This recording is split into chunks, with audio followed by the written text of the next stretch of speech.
इसकी थोड़ी सी भूमिका बनाने का प्रयास करते हैं। भूमिका मतलब आपको याद होगा कि मैंने एक बार आपको शब्द का पूरा एक डायग्राम बनवाया था कि शब्द विकारी इतने प्रकार के होते हैं, सार्थक शब्द ऐसे होते हैं या इतिहास के आधार पर शब्द ऐसे हैं। एक बार उसको फिर से देखने का प्रयास करते हैं। फिर से मतलब जो पहले से लिख रखा है तो बाद में लिखने की आवश्यकता नहीं है। हालांकि आपको लिखने की आवश्यकता ही नहीं है, बस समझने की है। जो चीज आप समझ रहे हो अपने हिसाब से लिखते हुए चलना। लिखे हुए नोट्स तो इसके मैं दूंगा आपको, ठीक है ना, संज्ञा के हर एक टॉपिक के। ठीक, अब देखो कि सर एक टॉपिक है जिसका नाम था सर शब्द, मतलब टॉपिक का शब्द, और शब्द के अलग अलग आयाम थे। मैं थोड़ा सा रेफरेंस के तरीके से आपको बताऊं कि शब्द सर हमने एक शब्द तो ऐसे देखे थे कि सर एक शब्द था विकारी शब्द, ऐसे शब्द थे विकारी, और विकारी शब्दों के साथ उसी पैटर्न पर एक ऐसे शब्द देखे थे जिसका नाम था अविकारी शब्द, ठीक है ना। ये पैटर्न आपको बताने का प्रयास हुआ था। विकारी शब्द का मेरा मतलब ये है कि जैसे मैंने एक शब्द लिखा है लड़का, और लड़का शब्द का परिवर्तन, जैसे जब भी शब्द को लड़की के लिए यानी इसका जेंडर चेंज होगा तो शब्द भी चेंज हो जाएगा।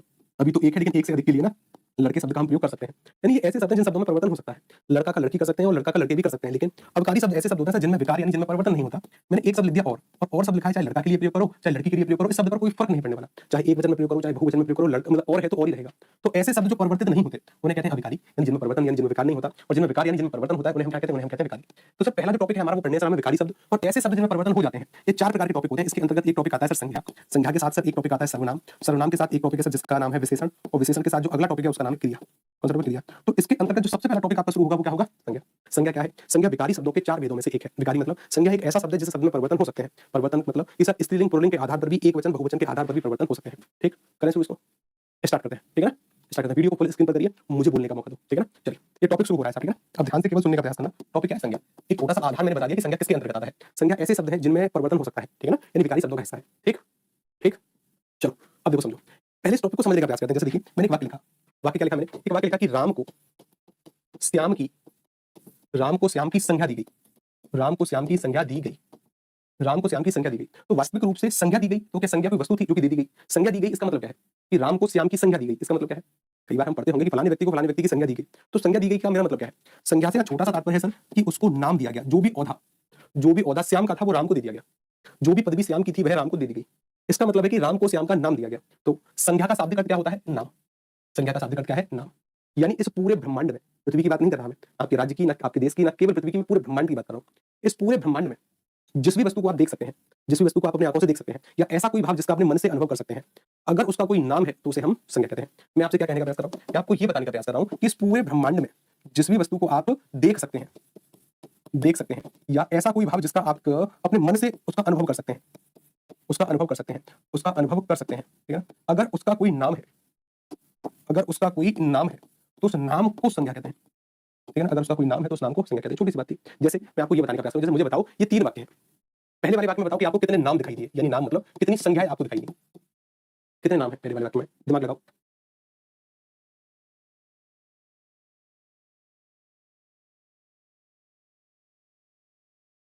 देखो मैंने आपसे कहा कि शंकर के पास 3 बीघा जमीन है, तो सर पहला नाम तो मुझे ये दिखाई दिया कि शंकर सर किसी लड़के का नाम है, किसी व्यक्ति का नाम है। शंकर नाम था, और शंकर नाम होने के साथ साथ देखो जमीन नाम है। जमीन सर एक भूमि के टुकड़े का नाम है, एक क्षेत्र के एक भूमि के टुकड़े का नाम जमीन है, ठीक है, क्षेत्र का नाम जमीन। तो सर पहले वाले वाक्य में मुझे 2 नाम दिखाई दिए, ये पास, ये 3, ये बीघा। ये कोई जमीन थोड़ी है, ये कोई नाम थोड़ी है। ये तो सर जमीन की विशेषता बताएगा कि 3 बीघा जमीन है, ठीक है ना। पास और दूर तो सर क्रिया विशेषण होंगे जिनको आगे चलकर हम पढ़ेंगे। ये नाम नहीं है। नाम तो सर ये किसी लड़के का है, नाम ये किसी जमीन के टुकड़े का है, ठीक है ना। मैंने कहा ताजमहल सर किसी इमारत का नाम है, एक ये संज्ञा है। मैंने कहा आगरा सर किसी शहर का नाम है, ना ये नाम है, ना ये नाम है, ना ये नाम है। दूसरे वाले वाक्य में भी सर 2 नाम हमें दिखाई दिए। तीसरे वाले वाक्य में बताओ कि कितने नाम है, ध्यान से पढ़ो। जैसे पहले वाले वाक्य में शंकर नाम था, जमीन नाम था। दूसरे वाले वाक्य में ताजमहल किसी इमारत का नाम है, आगरा किसी शहर का नाम है। तीसरे वाले वाक्य में नाम की संख्या बताओ, नाम कितने हैं, कितने वाले नाम है। ये देखिए नाम मतलब संज्ञा कि गंगा सर एक जलधारा का नाम है, एक नदी का नाम है। भारत सर एक देश का नाम है, भारत एक देश का नाम है। और सर एक जलधारा का नाम है नदी, सर यहाँ एक नदी नाम है। ये तो नदी की विशेषता बताएगा कि नदी पवित्र है। पवित्र कोई नाम थोड़ी है, पवित्र संज्ञा थोड़ी है। पवित्र तो विशेषता है कि भाई पवित्र है या पवित्र नहीं है, कि सर सबसे लंबी है, बड़ी है। तो ये सभी विशेषताएं, नाम नहीं है। नाम तो गंगा है, नदी का, भारत देश का, और वो जलधारा का नाम है, ठीक है ना। कुल मिलाकर 3 संज्ञाएं हमें यहाँ पर देखने को मिली, 3 संज्ञाएं। तो वास्तविक रूप से ये वाक्यों के अंतर्गत जो नाम है ना, इन्हें संज्ञा कहते हैं, यानी इन्हें संज्ञा कहते हैं। ध्यान रखिएगा। अच्छा जैसे देखो मेरे हाथ में क्या है, मेरे हाथ में ये है पेन, क्या है, पेन है ना, ठीक। और ये रिमोट है एक इस बोर्ड का, जिससे आपकी स्लाइड चेंज होती है, ठीक है ना, जिससे आपकी स्लाइड चेंज होती है, ठीक। जैसे मानकर चलिए मेरे हाथ में पेन है, ठीक, ये पेन है। आप बताइए कि मैंने इसका एक नाम यहाँ लिखा, मैंने कहा कि भाई साहब मेरे हाथ में पेन है। अब आपको बताने का प्रयास करना है कि ये संज्ञा है कि ये संज्ञा है। क्या है संज्ञा, ये संज्ञा है कि ये संज्ञा है, क्या संज्ञा है। मेरे हाथ में ये वस्तु थी, मैंने लिखा कि भाई ये पेन है, तो संज्ञा क्या है, संज्ञा ये है, ये जो वस्तु है ये संज्ञा है कि ये संज्ञा है, क्या संज्ञा है, किसे कहते हैं संज्ञा, किसे कहते हैं संज्ञा, किसे पेन को संज्ञा कहेंगे, पेन को। गलत जवाब, नहीं, पेन कब से संज्ञा होने लगा। वास्तविक रूप से इस वस्तु का कुछ नाम था, संज्ञा तो नाम को कहते हैं। देखो हमने यहाँ पर क्या पढ़ा, मैंने कहा कि जिस वस्तु को देख सकते हैं, जिसका मन से अनुभव हो सकता है, अगर उसका कोई नाम है उस नाम को संज्ञा कहते हैं। संज्ञा वस्तु थोड़ी है, ये वस्तु कब से संज्ञा हो रही है, इस वस्तु का कुछ नाम था, उस नाम, इसका नाम है पेन। मेरे हाथ में एक रिमोट है, अब ये वस्तु थोड़ी ना संज्ञा, इसका नाम रिमोट है तो वो नाम संज्ञा होगा, ये वस्तु संज्ञा। जैसे मानकर चलो कि भाई मेरा नाम क्या है, मेरा नाम है जितेंद्र सोनी, मेरा नाम क्या है, जितेंद्र सोनी। तो क्या मैं संज्ञा हूं कि मेरा नाम संज्ञा है, मैं संज्ञा थोड़ी हूं, मैं तो अपने आप में एक जीव हूँ, मैं संज्ञा कब से होने लगा? ये मेरा लिखा हुआ नाम संज्ञा होगा। इसी तरीके ये यूपीएससी के इंटरव्यू का सवाल था, ठीक है ना? कि ये वस्तु संज्ञा है कि वस्तु का लिखा हुआ नाम? वास्तविक रूप से ये लिखा हुआ जो नाम है ना, ये संज्ञा है। वस्तु संज्ञा नहीं होती, ठीक? ध्यान रखिएगा। अच्छी बात है। एक स्टेप और आगे चलते हैं कि सर ये जो संज्ञा हमें पढ़नी है ना, मतलब यही जो हमें नाम पढ़ना है, यही जो हमें नाम पढ़ना है, ये अलग-अलग तरीके से पढ़ना है।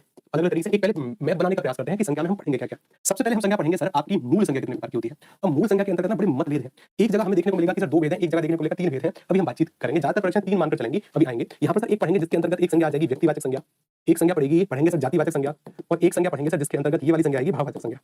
कुल मिलाकर सर 3 संज्ञा हम यहाँ पर पढ़ेंगे। 2 के बारे में भी हम चर्चा करेंगे कि 2 कब आपको उत्तर तैयार करना है, ठीक है ना? फिर हम पढ़ेंगे सर संज्ञा अर्थ के आधार पर और अर्थ के आधार पर संज्ञा पढ़ेंगे 5 प्रकार की। सेम कंडीशन, सेम मतलब कि सर ये तो संज्ञा तो हमें पढ़नी ही है। ये संज्ञा तो अर्थ के आधार पर पढ़ेंगे ही। लेकिन इसके बाद सर यहाँ पर एक और पढ़ेंगे जिसका नाम होगा समूहवाचक संज्ञा और समूहवाचक संज्ञा के साथ एक और संज्ञा बढ़ जाएगी जिसका नाम होगा द्रव्यवाचक संज्ञा।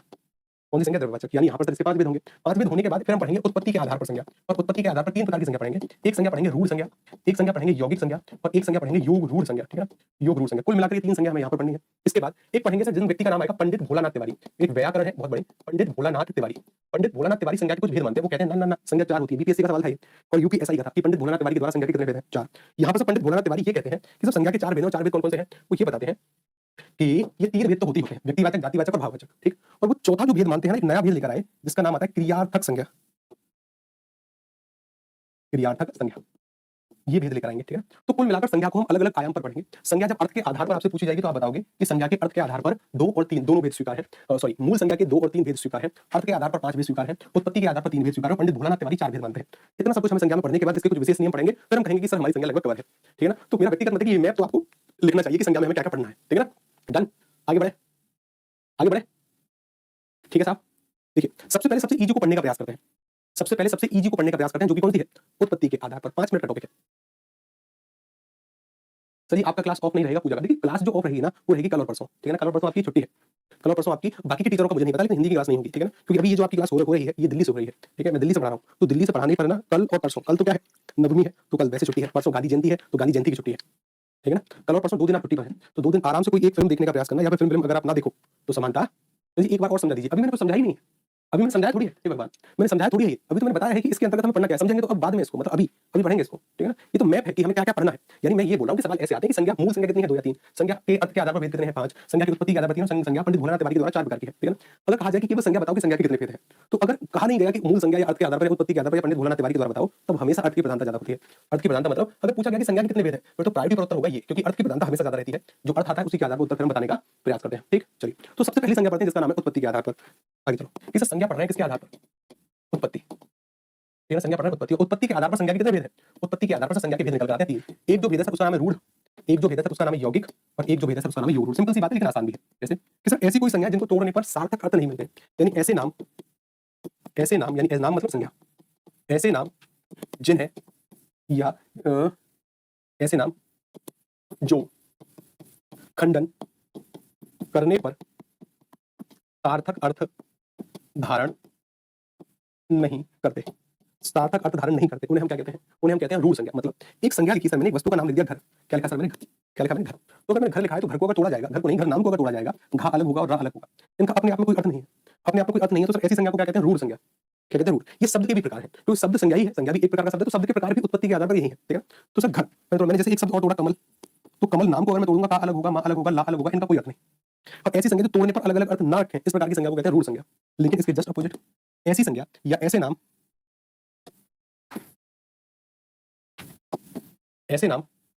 जो खंडन करने पर सार्थक अर्थ धारण करते हैं, जो सार्थक अर्थ धारण करते हैं उन्हें हम क्या कहते हैं? यानी ऐसे नाम यानी ऐसी संज्ञा जिनका खंडन करने पर सार्थक अर्थ जो धारण करती हैं उन्हें हम क्या कहते हैं? यौगिक। मतलब एक नाम लिखा सर मैंने पाठशाला। क्या लिखा सर मैंने? एक नाम लिखा सर पाठशाला। पाठशाला सर किसी स्थान का नाम है। अच्छा, इसका खंडन किया जाएगा तो पाठ अलग होगा और शाला अलग होगा।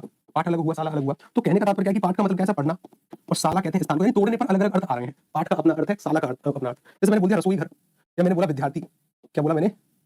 विद्यार्थी। तो विद्या का जो अर्थ ही है तो यानी सर मूल रूप से ना इसका मतलब क्या होगा? इसका मतलब होगा कि सर विद्या का जो विद्या को अर्जन करने वाला जो है वो विद्यार्थी होगा। रसोई घर, रसोई का घर या रसोई के लिए रसोई अलग शब्द आएगा, घर अलग आएगा। ऐसे नाम होते हैं यौगिक। अच्छा, जैसे मैंने कहा रेलगाड़ी, क्या कहा मैंने? रेलगाड़ी। अच्छा मुझे बताओ, एक सवाल का उत्तर बताओ कि एक छोटा सा सवाल है, बताओ रेल पर कौन-कौन बैठा है? हाथ खड़ा करो कि कौन-कौन रेल पर बैठा है। जैसे मैं नहीं बैठा कभी। आप में से बताओ, आप में से कितने लोग रेल पर बैठे हैं? फटाफट से कमेंट करके उत्तर बताओ जल्दी कि रेल पर कौन-कौन बैठा है साहब, ठीक है ना? उत्तर बताओ जरा।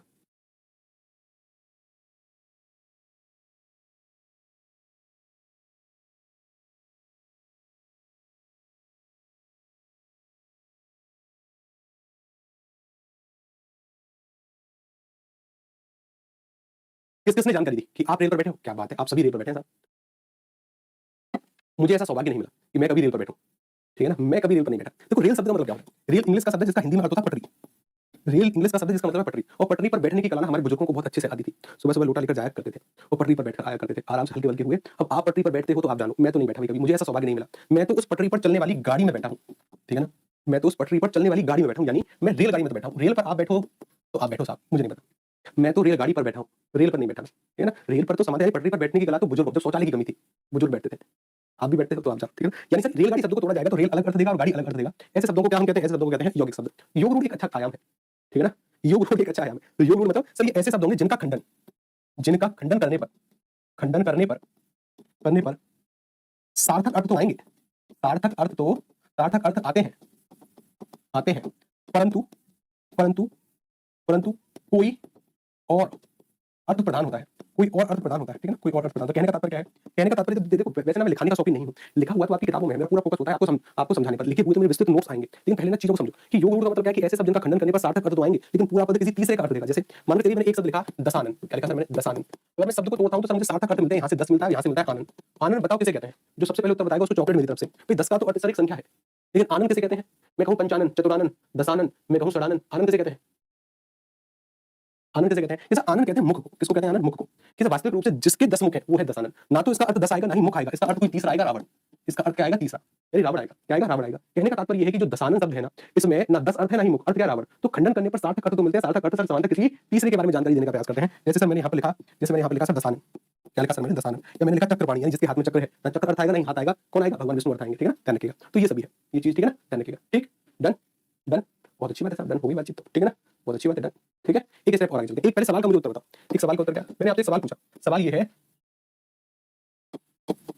जलज। इसमें आपको बताना है उत्पत्ति के आधार पर संज्ञा का भेद। ये एमपीपीएससी का सवाल था, संज्ञा का भेद, कि उत्पत्ति के आधार पर संज्ञा का भेद कौन सा होगा? क्या पूछ रहा हूं मैं? जलज। अच्छा विकल्प चाहिए, लोग विकल्प ले लो। कि सर मैंने कहा है कि ये रूढ़ संज्ञा है क्या, ये यौगिक संज्ञा है क्या, या सर ये योग रूढ़ संज्ञा है क्या, या विकल्प क्रमांक डी जो है वो ये है कि गुरुजी गई भैंस पानी में, गई भैंस पानी में, गई भैंस पानी में। सर हमें नहीं पता सर इसका उत्तर क्या होगा। हमारी भैंस तो जा रही है गुरुजी, पानी में डूब के डूब गई गुरुजी, ठीक है ना। क्या उत्तर होगा इसका? ये सर ये रूढ़ संज्ञा है, ए इसका उत्तर आएगा। क्या उत्तर आएगा? ए। क्या बात है, घमंड है मुझे आप पर, ठीक है ना, घमंड। कि सर अगर मैं जलज शब्द की बात करूं तो देखो जलज शब्द को ऐसे हम देख सकते हैं, जलज शब्द, ठीक है ना। कि सर इसको तोड़ा जाएगा तो सर देखो यहाँ से एक शब्द प्राप्त होगा जल, और यहाँ से एक उपपद प्राप्त होगा जल।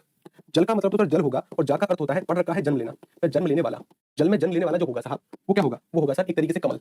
जल में जन्म लेने वाला होगा शंख, क्या होगा? शंख होगा। जल में जन्म सर मछली का होता है, मोती का होता है इत्यादि। यानी सर ना तो इसका अर्थ जल आएगा, ना ही जन्म लेने वाला, इसका अर्थ कोई तीसरा आएगा, और तीसरे वाले को हम क्या कहते हैं? योग रूढ़। इसका उत्तर होगा जहां से सर कोई तीसरा अर्थ आता हो। क्या होगा? तीसरा। सब गलत थे, कुछ विद्यार्थियों को छोड़कर सब गलत, ठीक है ना। एक और सवाल मैं अगर आपसे ऐसे पूछूं कि साहब मुझे बताइए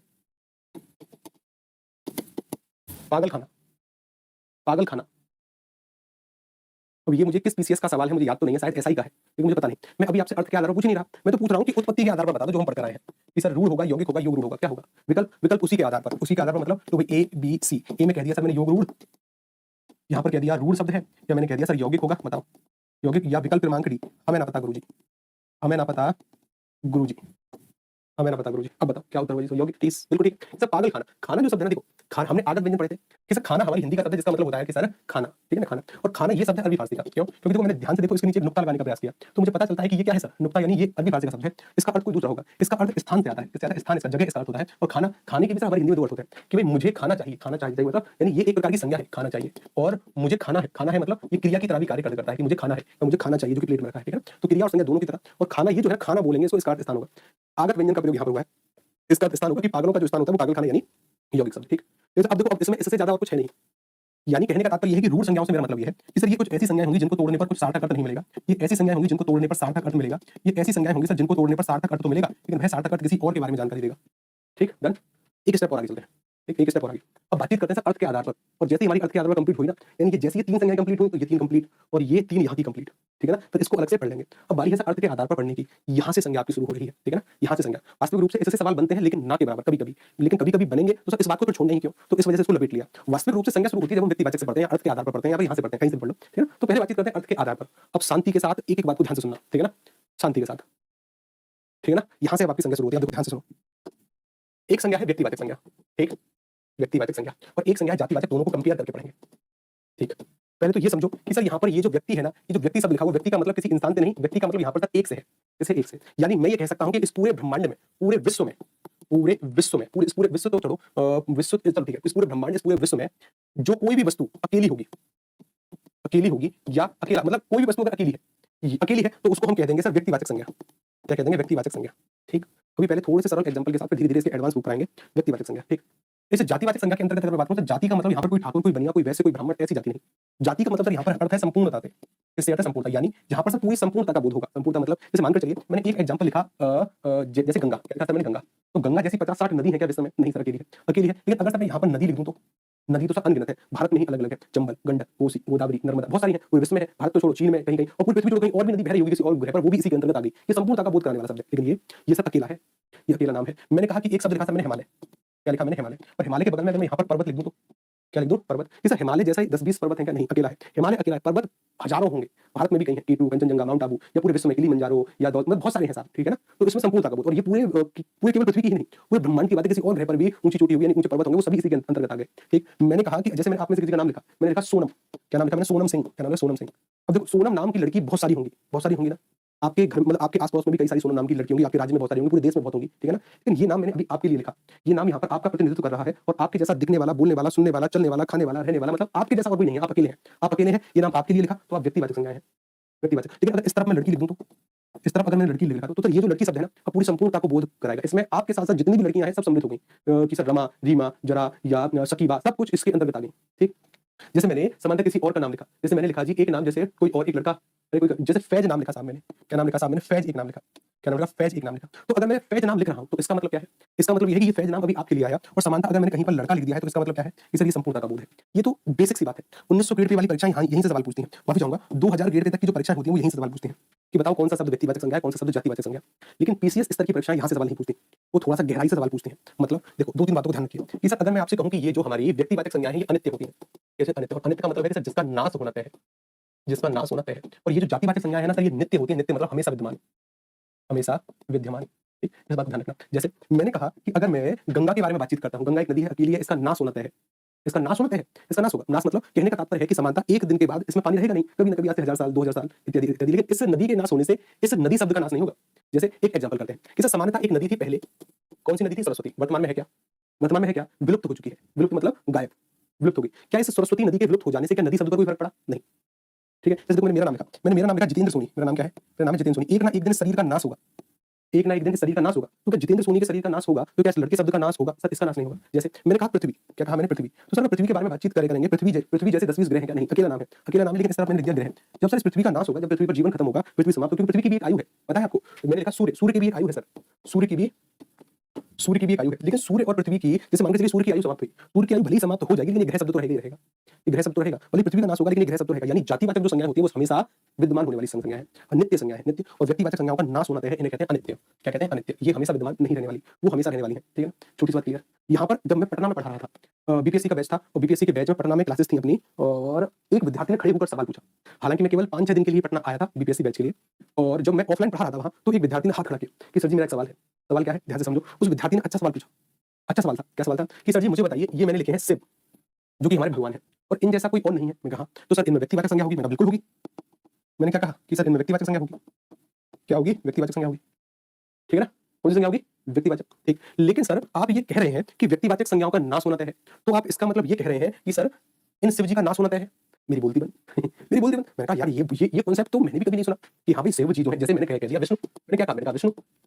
मैंने कहा विष्णु। तो विष्णु कहने के पीछे का तात्पर्य ये है कि विष्णु जैसे 10-20 भगवान है क्या? नहीं, अकेले हैं। अकेले हैं तो सर व्यक्तिवाचक संज्ञा होगी, व्यक्तिवाचक संज्ञा होगी तो मैं ये कह रहा हूं तो कि व्यक्तिवाचक संज्ञा का नाश होना तय है, तो कैसा इनका नाश होना तय है? अब भाई साहब बड़ी दिक्कत वाली बात। तो जहां पर हम फंसते हैं वहां से बचने के 2 तरीके होते हैं। बचने के तरीके, ये समानता उस चीज को टैकल करने के 2 तरीके होते हैं। पहला, उस चीज को टैकल करने का जो पहला तरीका है वो बोलता है या तो मैं कुछ झूठ बोल दूं, या बहाने बनाने का प्रयास करूं, या मैं बिल्कुल सच बोलूं। बिल्कुल सच बोलूं। और सच बोलने का मतलब ये है कि मैं उस विद्यार्थी से बोलूं कि अभी मेरे पास इसका उत्तर नहीं है, लेकिन मैं अध्ययन करूंगा, मैं इसके बारे में रिसर्च करूंगा और कल की क्लास में आपको इसके बारे में जानकारी दूंगा। मेरी यही आदत है। मैंने उस विद्यार्थी से कहा कि अभी मैं इसके बारे में कुछ कहने में असमर्थ हूं, और पहले मुझे इसके बारे में थोड़ी सी रिसर्च करने दो।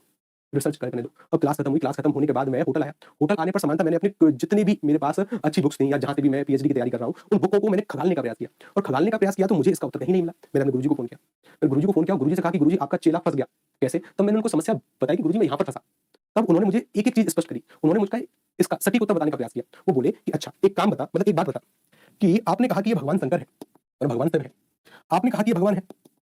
आपने कहा कि ये भगवान है। लेकिन किसी अन्य धर्म के व्यक्ति को किसी अन्य धर्म के किसी अन्य धर्म के व्यक्ति से अगर आप ये बात पूछते हो, किसी अन्य धर्म के व्यक्ति को अगर आप ये बात पूछने का प्रयास करोगे, वो तो कहेगा कि कौन है भगवान शंकर? हम तो जानते ही नहीं। भगवान शंकर को जानते ही नहीं। या जब आप भारत के बाहर जाओगे, भारत के बाहर जाने के बाद किसी और देश में भगवान शंकर के बारे में बातचीत करोगे, जो अपने धर्म का ही समर्थक है, किसी और धर्म के बारे में उसको जानकारी नहीं है, तो वो कहेगा कि भई मैं तो जानता ही नहीं कि भगवान शंकर कौन है। लेकिन अगर आप किसी से कहोगे कि हिमालय क्या है, तो वो तो इसके बारे में जानता है या उसने पढ़ा होगा या सुना होगा। लेकिन ये जो टॉपिक है ना भगवान का, ये केवल मान्यताओं पर है। ये केवल मान्यताएँ हैं। मान्यता यानी मानने वालों के लिए तो भगवान है और मानने वालों के लिए भगवान नहीं है। अब सर ये जो मान्यता है ना, इन पर ये कॉन्सेप्ट लागू नहीं होते कि इनका नाश होना तय है कि नहीं है। क्यों? क्योंकि सभी के लिए लागू है ही नहीं, ये सभी के लिए वाजिब ही नहीं है। क्योंकि अलग-अलग व्यक्तियों की मान्यताएँ बहुत सारे लोग मानते ही नहीं कि भगवान होते हैं, चाहे वो किसी भी धर्म के हों। बहुत सारे लोग मानते हैं, बहुत सारे लोग आस्तिक होते हैं, बहुत सारे लोग नास्तिक होते हैं। तो नास्तिक होते हैं वो मानते ही नहीं कि भगवान भी है। या बाहर विदेश वाला व्यक्ति क्या मानेगा कि भई ये नास्तिक है या कि ये भगवान शंकर है या ये भगवान विष्णु है। तो कुल मिलाकर निष्कर्ष ये निकला कि सारी मान्यताएँ हैं, ये मानने का विषय है और मानने के विषय पर कॉन्सेप्ट लागू नहीं होते। कि मानने के विषय का नाश होना या नाश ना होना या हमेशा होना, ये यहाँ पर चीज़ें लागू नहीं होती। ठीक है ना? तो ध्यान रखिएगा कि किसी भी भगवान जो कि मान्यता के आधार पर भगवान है, उन पर ये चीज़ें लागू नहीं होती। ठीक? उन पर ये चीज़ें लागू नहीं होती। ठीक? बात स्पष्ट हुई कि नहीं हुई? क्या मैं समझा पाया? क्या आप समझ पाए?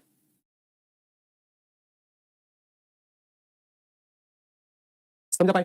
क्या आप समझ पाए कि सर अगर मैं ये बात कहूँ कि भई मान्यताओं वाले व्यक्तिवाचक संज्ञाओं का नाश होना तय है कि नहीं, इसके बारे में हमें भी जानकारी नहीं। ठीक है ना? कि भई मान्यताओं पर उसके बारे में ये मैं कह दूँ कि वो अनित्य होंगी मान्यताएँ, इसके बारे में ना वो नित्य है, ना वो अनित्य है। इस पर कोई मत है ही नहीं। ठीक? कि सर मान्यताओं पर और मान्यता मतलब कि सर जो भगवान को मानते हैं। ठीक है ना? वास्तविक रूप से जो मान्यता है। ठीक है साहब? डन? समझ पाए आप? सर जी अगर आप बुरा ना माने तो एक बार और बता दीजिए किसको कि कौन फ्री केस? अच्छा वो जो विभाजन है उसको। बुरा मानने वाली बात क्या है? मैंने पूर्णतः कहा है, आपको पूर्णतः आज़ादी है। इस क्लास में केवल हिंदी की क्लास में आपको पूर्णतः स्वतंत्रता है कि आप कुछ भी कह सकते हैं। कुछ भी मतलब कुछ भी। ठीक है ना? कुछ भी मतलब कुछ भी। अभी देखो अभी क्या है कि अभी हमने व्यक्तिवाचक और व्यक्तिवाचक और जातिवाचक संज्ञाओं को 10% भी नहीं पढ़ा। यानी सर अभी क्या किया सर हमने कहाँ गया भाई? हाँ, अभी व्यक्तिवाचक और जातिवाचक संज्ञाओं को 10% भी कंप्लीट नहीं किया है। अभी 90% बचा है। ठीक है ना? 90% अभी बचा है। एक बार किसी विद्यार्थी को दिक्कत हो रही है भाई इसके विभाजन में। देखो इसका विभाजन देखो। इसका जो विभाजन है कुछ इस तरीके से था, ये रहा देखो। इसका विभाजन देखो भाई। विभाजन में वैसे कुछ है नहीं लेकिन एक बार और समझने का प्रयास करो। कि संज्ञा का मतलब क्या है? संज्ञा का मतलब है कि सर वास्तविक रूप से नाम और इस पूरे ब्रह्मांड में ना अनगिनत नाम है। अनगिनत वस्तुएं हैं और अनगिनत उसके नाम होंगे तो इसलिए हम क्या बोलते हैं कि सर संपूर्ण ब्रह्मांड में जो कोई भी पदार्थ हमें हमारी आंखों से दिखाई देगा या जिसका मन से अनुभव होगा उन सभी पदार्थों के नाम को संज्ञा कहते हैं। उन सभी पदार्थों के नाम को उन सभी पदार्थों को संज्ञा नहीं कहते। ठीक है ना? अच्छा तो सर कई बार की स्थिति ये होती है कि नाम के साथ-साथ में एक और चीज़ निकल कर आती है। नाम के साथ-साथ इसके अर्थ में एक और चीज़ निकल कर आती है। तो वस्तुएं बहुत सारी होंगी, नाम बहुत सारे होंगे तो इसको महानाम भी कुछ लोग बोलते हैं। ठीक है? फिर से हम आए थे इसके विभाजन पर। विभाजन पर आते समय सर हमने यहाँ पर समझने का प्रयास किया। इधर गया जी हमारा विभाजन। ये रहा। इससे सबसे पहले हमने देखा मूल संज्ञाओं के 2 भेद भी हैं, 3 भी हैं। हम डिटेल से बातचीत करेंगे तब इस कैटेगरी को पढ़ेंगे। ठीक है ना? कब 2 होगा, कब 3 होगा, कब इत्यादि इत्यादि होगा। अभी सर हमने सबसे पहले देखा उत्पत्ति। उत्पत्ति का मतलब है कि संज्ञा बनी कैसे होगी? बनी कैसे होगी? तो सर हमें पता है कि कुछ संज्ञाएँ ऐसी बनी होंगी कि जिनको तोड़ने पर उनके अलग-अलग अर्थ नहीं आते। कुछ संज्ञाएँ ऐसी बनी होंगी कि जिनको तोड़ने पर उनके अलग-अलग अर्थ आते हैं। कुछ संज्ञाएँ ऐसी बनी होंगी जिनको तोड़ने पर उनके अलग-अलग अर्थ तो आते हैं लेकिन समस्त पद किसी तीसरे के बारे में जानकारी देगा। कहीं पर अभी के लिए अगर एक बात और नोट करनी हो तो नोट कर सकते हो। जितनी भी योग संज्ञाएँ हैं ना, समानता उनमें बहुव्रीहि समास होता है। इसको आगे चलकर पढ़ेंगे। ठीक है? समानता उनमें बहुव्रीहि समास आएगा। ये आगे आपके लिए काम आएगा। अच्छा मूल यानी वास्तविक रूप से मूल संज्ञा कितने प्रकार की हैं? अर्थ के आधार पर 2 भेद और ऐड होते हैं। क्यों ऐड होते हैं? अभी जैसे ही जातिवाचक हम पढ़ेंगे ना डिटेल से तब उसके बारे में बातचीत करेंगे कि क्यों भरते हैं। ठीक? उत्पत्ति यानी कैसे उत्पत्ति हुई? पंडित भोलानाथ तिवारी एक व्याकरण है, मतलब व्याकरण की अच्छी समझ रखने वाले व्यक्ति हैं। ठीक है ना? वो कहते हैं कि ना साहब ये 3 भेद तो ठीक है कि आपने मूल के आधार पर मान लिया लेकिन इसके अलावा ना एक और भेद है जिसका नाम है क्रियार्थक संज्ञा। उसके बारे में बातचीत हम करने वाले हैं। यानी मैं आपसे ये कह रहा हूं कि जब संज्ञा आपसे मूल पूछी जाए तो प्रायोरिटी पर उत्पत्ति होगा। 2 भी हम करेंगे लेकिन कब? उसके बारे में जब इसको पढ़ेंगे तब उसके बारे में बातचीत करेंगे। संज्ञा अर्थ के आधार पर 5 प्रकार की, उत्पत्ति के आधार पर 3 और पंडित भोलानाथ तिवारी के द्वारा 4। अगर डायरेक्ट आपसे संज्ञा पूछी जाएगी कि संज्ञा के कितने भेद होते हैं तब आपका उत्तर होगा 5। क्या उत्तर होगा? 5 क्योंकि अर्थ की प्रधानता होगी। कुछ ना कहे कि उत्पत्ति के आधार पर बताओ या मूल बताओ या पंडित भोलानाथ तिवारी के द्वारा बताओ, तब केवल कहे कि भाई संज्ञा के कितने भेद हैं तब अर्थ की प्राथमिकता ज्यादा होती है, आपका उत्तर 5 आएगा। ठीक है ना? अब कोई सवाल है तो जरा चेयर खींच लो और सवाल पूछो भैया आप। ठीक है ना?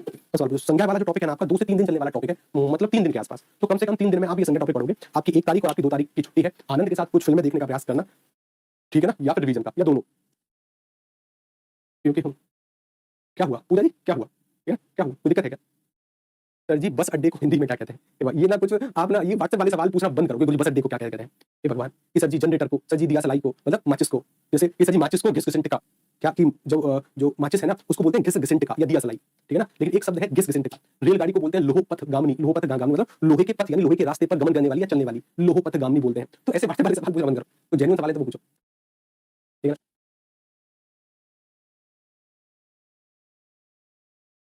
ठीक है सर जी मान्यताएं। अच्छा मान्यताओं से मेरा मतलब ये है कि देखो भगवान को मानना या ना मानना ये 2 व्यक्तियों की अपनी अपनी राय है। कुछ लोग मानते हैं कि वो है, जो लोग भगवान को नहीं मानते वो तो बोलते हैं कि सिर्फ तो किसी व्यक्ति का नाम है और सिर्फ किसी व्यक्ति का नाम है तो इसका नाश होना तय है।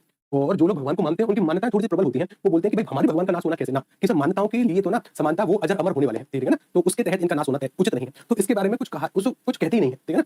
ये अलग अलग व्यक्तियों के हिसाब से अलग अलग होता है। ठीक सर जी हमको एजेंडा भेज दिया था, मतलब पूरी 1 घंटा और बढ़ाइए। अच्छा, क्या चाहते हो मेरा डिवोर्स हो? ठीक है ना? शादीशुदा हूँ साहब, ठीक है? थोड़ी बहुत रहम करो। रहम करो मेरे ऊपर। ठीक है ना? मुझे रहम मतलब पढ़ाने में मुझे आनंद आता है। सुबह से लगभग ये मेरा 8वां घंटा है। 8वां मतलब कि समानता मैं पिछले 7 घंटे से बोल रहा हूँ। ठीक है ना? पिछले 7 घंटे से लगातार। पिछले 7 घंटे से मैं बोल रहा हूँ, ठीक? सर जी, जयांश का अर्थ क्या होता है? हे भगवान! जयांश, देखिए जयांश का अर्थ अगर मैं बताऊँ, जय का अर्थ है एक तरीके से विक्ट्री, और विक्ट्री का जो हिस्सा है, वह है जयांश, ठीक है ना? सर जी, पर्यायवाची फिर से पढ़ा दीजिए, हे भगवान! बताओ सब पर्यायवाची फिर से पढ़वाना है। हाँ, पर्यायवाची वाली लिस्ट पर वापस से चर्चा होगी, लेकिन वो सैटरडे या संडे में होगी कभी, ठीक है ना? या फिर फ्राइडे में होगी। अच्छा, पर्यायवाची का पीडीएफ ब्लैंक है क्या? ब्लैंक है क्या बिल्कुल? ठीक, मैं चेक करूँ एक बार। जब तक आप मुझे बताएँगे कि आप क्लास, अच्छा, आपको क्लास कैसी लगी, ठीक है ना? ये कहाँ है ब्लैंक? मेरे में तो बिल्कुल ठीक है, देखो, बिल्कुल ठीक है। बिल्कुल ठीक है, एकदम से ठीक है। ठीक है सर, बिल्कुल ठीक है। ठीक है, चलो कल एक आराम से, कल आपकी छुट्टी है, कल आराम से फ़िल्म देखने का प्रयास करना। एक फ़िल्म है द परस्यूट ऑफ हैप्पीनेस, ठीक है ना? अच्छी फ़िल्म है, देखनी चाहिए, देखा करिए, ठीक है ना? पूर्णतः आज़ादी है मेरी तरफ से। पढ़ना अच्छी बात है, लेकिन पढ़ने के साथ-साथ दिमाग को रिलैक्स करना भी अच्छी बात है, ठीक है ना? अच्छी फ़िल्म है, देखना द परस्यूट ऑफ हैप्पीनेस, ठीक है? चलिए फिर मिलते हैं कल, तब तक के लिए नमस्कार, राधे-राधे, जय हिंद।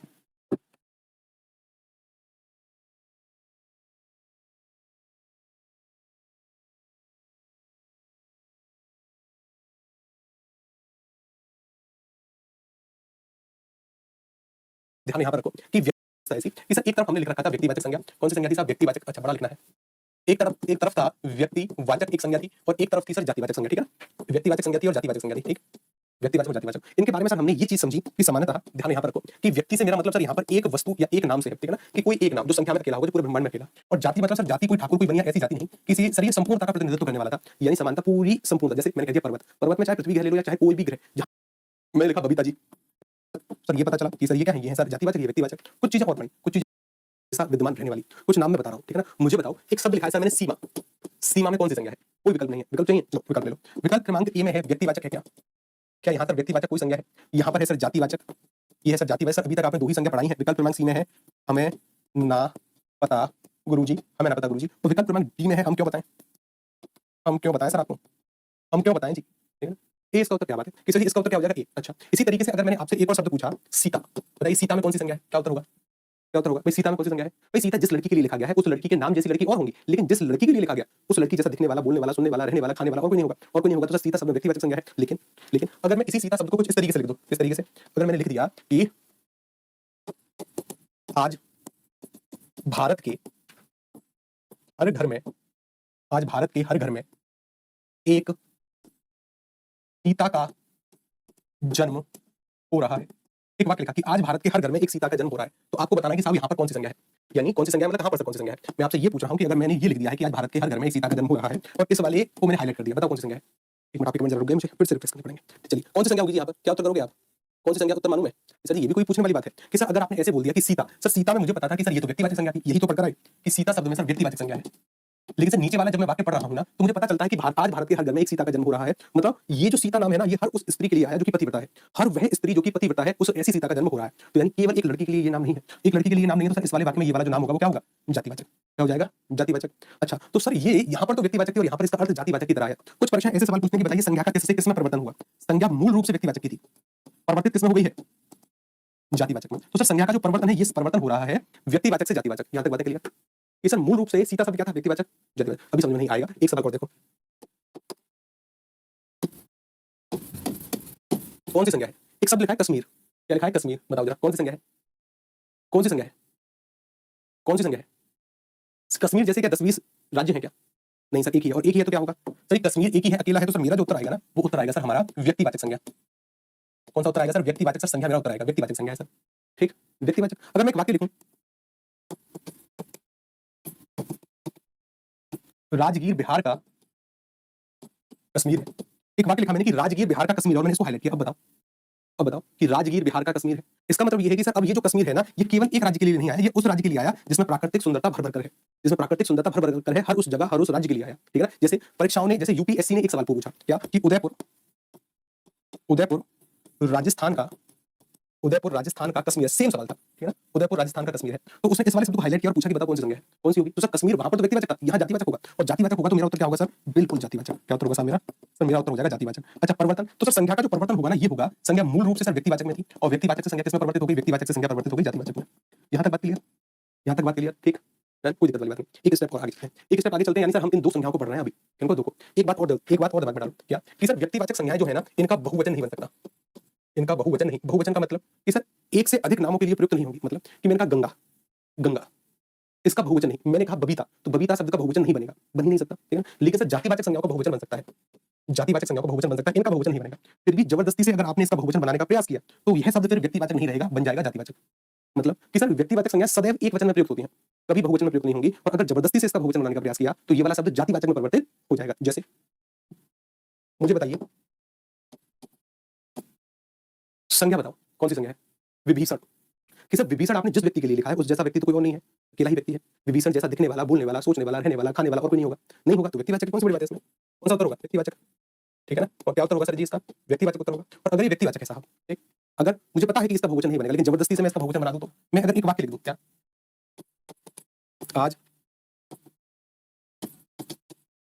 आज भारत में विभीषणों की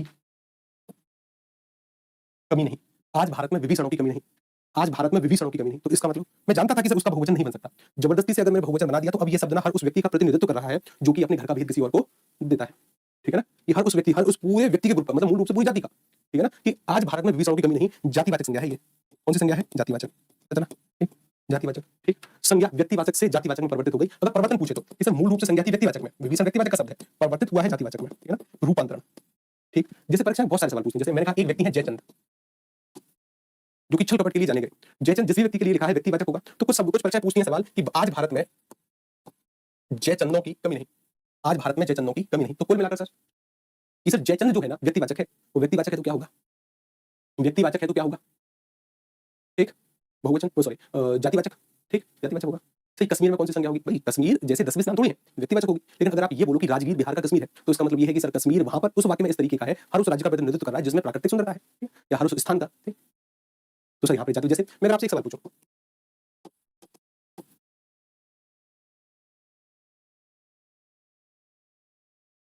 आपसे एक सवाल पूछूं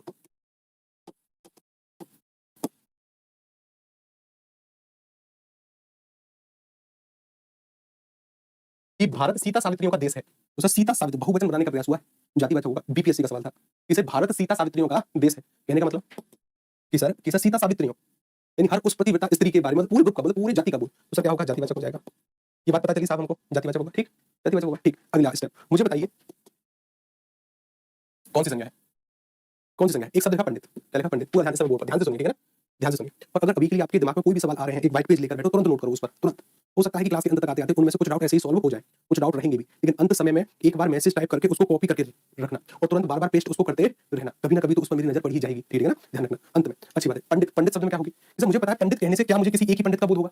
नहीं सर, पंडित अगर आप कह रहे हो तो एक ही पंडित का बोध नहीं, पूरी पंडित जाति का बोध, पूरी पंडित जाति का बोध। अच्छा, तो यानी सर पंडित शब्द में जातिवाचक संज्ञा है, पंडित शब्द में जातिवाचक है, बिल्कुल है सर, क्यों नहीं है? एक ही पंडित का बोध थोड़ी है, पंडित तो सर बिहार में भी होंगे, उत्तर प्रदेश में भी, भारत में भी होंगे, भारत के बाहर भी होंगे। ठीक है? अच्छा, लेकिन मैं कहूं पंडित जी देश के पहले प्रधानमंत्री थे, पंडित जी देश के पहले प्रधानमंत्री थे और मैंने इस पर हाईलाइट कर दिया। बताओ कौन सी संज्ञा होगी? कि पंडित जी देश के पहले प्रधानमंत्री थे। इसका मतलब क्या हुआ कि सर क्या मैं सभी पंडितों की बात कर रहा हूं? ना ना ना ना, अब सर आप जवाहरलाल नेहरू जी की बात कर रहे हो, यानी एक व्यक्ति की बात कर रहे हो, तो यानी सर ये शब्द तो व्यक्तिवाचक हो गया। कौन सी है? कौन सी संज्ञा है? व्यक्तिवाचक। या तो इस तरीके से सवाल या परीक्षा पूछते बताइए संज्ञा किससे किस में परिवर्तित हो गई, तो सर संज्ञा परिवर्तित हो गई, मूल रूप से जातिवाचक में थी और जातिवाचक से किस में आ गई? मूल रूप से संज्ञा जातिवाचक में थी, जातिवाचक में थी पंडित, लेकिन अब वर्तमान समय में व्यक्तिवाचक। ठीक, एक और सवाल मैंने कहा, मुझे बताइए एक शब्द लिखा जी मैंने गांधी, कौन सी संज्ञा होगी? एक शब्द क्या लिखा है? गांधी, कौन सी संज्ञा है? तो ये गांधी कहने से क्या केवल एक गांधी का बोध होगा क्या? नहीं, गांधी तो सर जैसे पंडित था, जैसे पंडित था वैसे ही गांधी है। जैसे महात्मा गांधी भी होंगे, प्रियंका गांधी भी है, राहुल गांधी, बहुत सारे हैं। गांधी तो एक टाइटल है, जैसे पंडित है, जातिवाचक है। कैसा नाम है? जातिवाचक। जातिवाचक यानी अब आप समझ गए होंगे कि मैं आपको आगे क्या बताने वाला हूँ। ठीक है ना? जातिवाचक। सेम अगर मैं आपसे इस वाले नाम को ऐसे लिख दूं कि गांधी का, अभी गांधी जयंती गई है, ठीक है? गांधी, गांधी का, या माफी चाह जाऊंगा, गांधी जी का, गांधी जी का देश की आजादी में, देश की आजादी में विशेष योगदान था या महत्वपूर्ण योगदान था, विशेष योगदान था। अब बताओ कौन सी संज्ञा होगी? कौन सी संज्ञा है? क्या ये संपूर्ण गांधी समाज को या उसके बारे में बताने के लिए आया? नहीं, कि सर ये वाला जो गांधी शब्द है ना, ये बता रहा है केवल एक व्यक्ति, महात्मा गांधी, और महात्मा गांधी मतलब व्यक्तिवाचक संज्ञा है। बताइए संज्ञा किससे किस में परिवर्तित हो गई? ये आपका सवाल है। संज्ञा का रूपांतरण किससे किस में हुआ? किससे किस में संज्ञा परिवर्तित हो गई?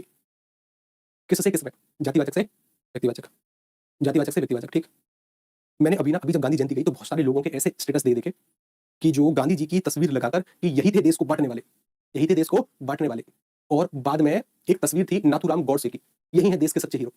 ऐसे कुछ थे लोग, मैंने सबको ब्लॉक किया, सबको ब्लॉक, परमानेंट ब्लॉक, और सबके नंबर और डिलीट किए मैंने। गांधी और आपके गांधी और डॉक्टर भीमराव अंबेडकर, उनके बारे में भला बुरा केवल वही व्यक्ति कह सकता है जिन्होंने उनको कंप्लीट नहीं पढ़ा। और जिस व्यक्ति ने गांधी और डॉक्टर भीमराव अंबेडकर जी को कंप्लीट तरीके से पढ़ा है, वो कभी उनके बारे में कुछ कह नहीं सकता।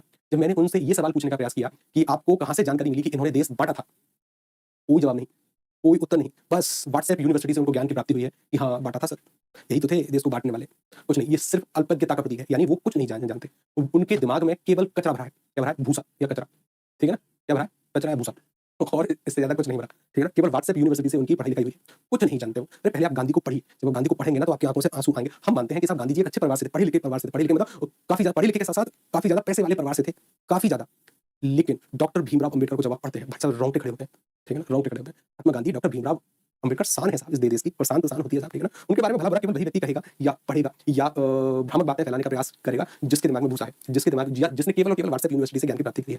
ये वर्तमान का समय वो है जहां किसी भी व्यक्ति को मैनिपुलेट करना या उसके पास भ्रामक जानकारी पहुंचाना बहुत आसान है, बहुत बहुत, ठीक है ना? क्योंकि उन सभी के पास फोन है, आप कुछ भी टेक्स्ट भेजो या कोई भी वीडियो बनाकर भेजो, वो उसी के आधार पर उसको सत्य मानते हैं, उसी के आधार पर अपना स्टेटमेंट या जजमेंट करते हैं, दुनिया को देखने का प्रयास करते हैं। सब गलत है, ठीक है ना? नहीं, पढ़ना सीखिए, पढ़िए, ठीक है ना? अच्छी बात है। चलिए, तो ये चीज हमें पता चली कि सर गांधी शब्द में क्या होगी? गांधी शब्द में व्यक्तिवाचक संज्ञा यहाँ पर होगी, मूल रूप से जातिवाचक संज्ञा है, ठीक है ना?